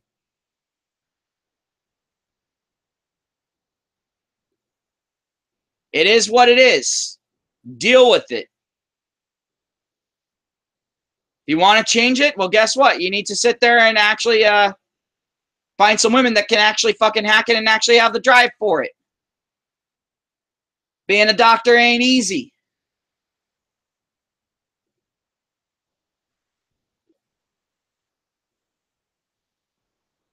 Yeah, that doesn't surprise me, Terror Battle. Terror Battle says his entry computer science class has 4 women out of 26 students. That does not surprise me at all.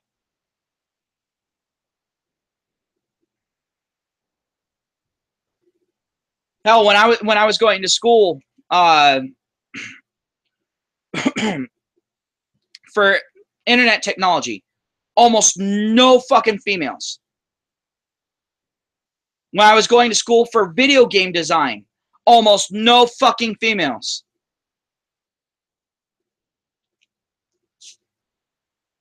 Then all of a sudden, I go to school for nursing. One of two dicks in the room at any given time.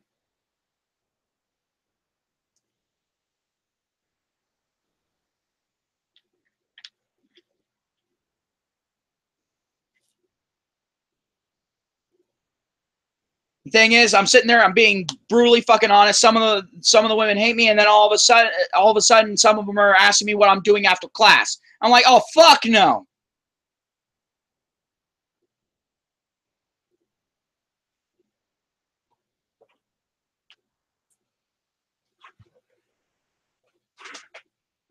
It was funny. I actually had one chick that sat there. She wasn't going to go to any of the study groups, but I ended up leading some of the study groups because I tend to retain information that I'm learning slightly better when I'm actually teaching it to someone else. So I decided to go to the study groups. I'm all like, you know what? They use the fuck out of me all the fucking time. I might as well use them for something. As soon as she heard that I was the one leading the fucking group, all of a sudden, boom, she was there.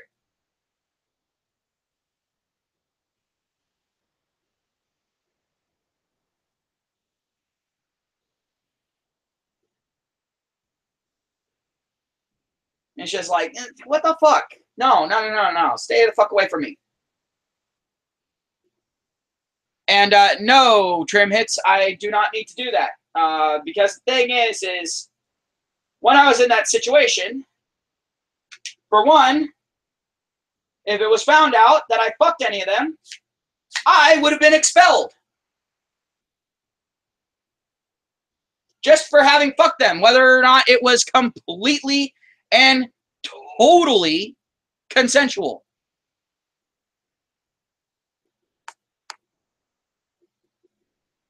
Well, no, the thing is Trim, I'm going to actually go ahead and explain this one aspect to you. The fact of the matter is a lot of nurses that end up going full freaky, the reason why is because you have to develop a very unique sense of humor and a unique personality when you become a nurse. And no one, unless they already had one of those personalities before they went in, ever comes out of nursing school, let alone the nursing profession, the same.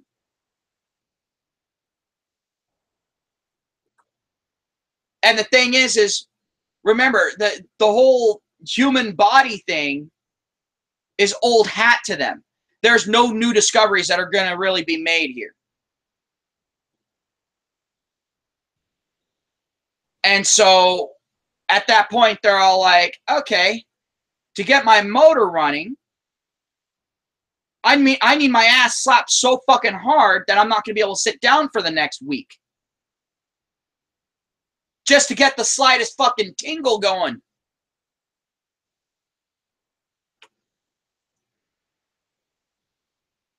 Or if it's a guy, it's all like, all right, you know what? I need the freakiest bitch that I can fucking get just to even pique my interest.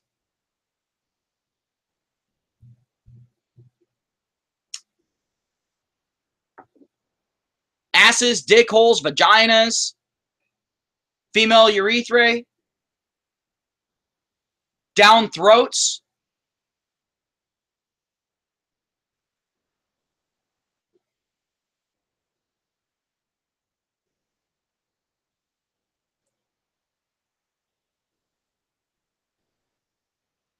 Yeah, there's stuff all over the place in there.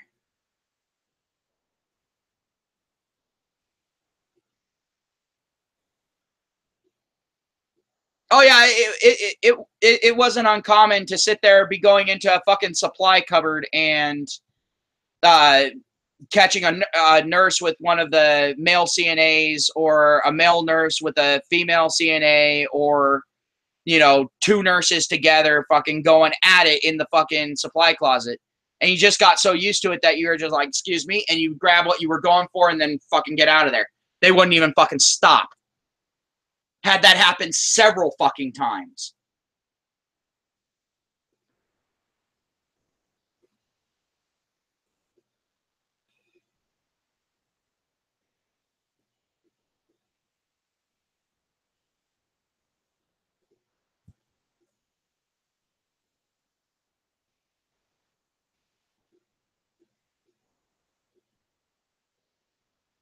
But yeah, it's just one of those situations where nursing leads to some weird mindsets. I mean, you see a lot of weird shit, and then also at the same time, a lot of weird shit happens to you. You learn about even more weird shit, and it's just one of those things where you kind of stop and you look around and you're like, what am I doing with my life?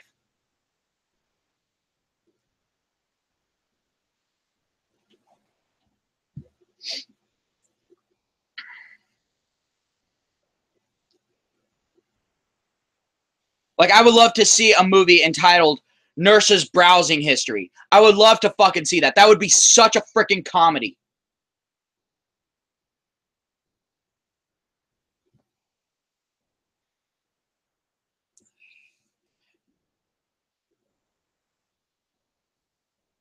I mean, especially if they did it in kind of the Sausage Party style comedy, and you know, with the CG and all that sort of shit. I would love to see a fucking movie like that. Oh my god, it would be amazing. That would probably be a movie I would buy.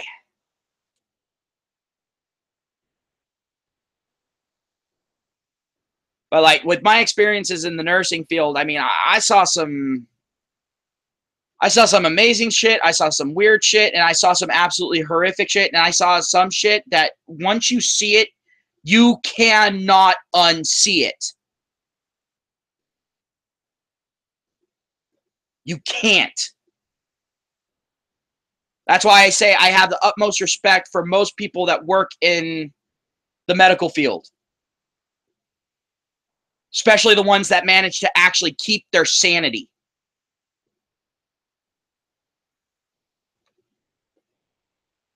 But I have respect for the frontliners. I don't have respect for a whole hell of a lot of doctors. There are some doctors that, yeah, they got my respect, but those are few and far in between. Those have to be exceptional doctors.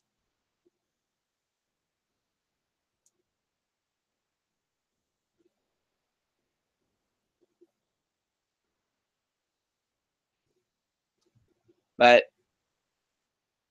I think I've kind of rambled on enough, and we're just getting off onto different rambles and so on and so forth. So I'm gonna go ahead. I'm gonna end the stream here. Thank you everyone for coming. Thanks for the support, for the likes. I'm not entirely sure where the dislikes came from. I know of where one came from, but not sure about the other two. But whatever. Um, but yeah, again, thank you everyone for coming. Definitely appreciate it. If you end up wanting to get onto the Discord, you're welcome to go ahead and do so. Chat among yourselves, have good conversations. If I can pop in, I'll pop in and I'll interact with you guys on there as well, as well as in the comments here. But yeah, have yourselves a great day. Thank you very much again for everyone who came out. Thanks for all the support. Have yourselves a great day. Peace.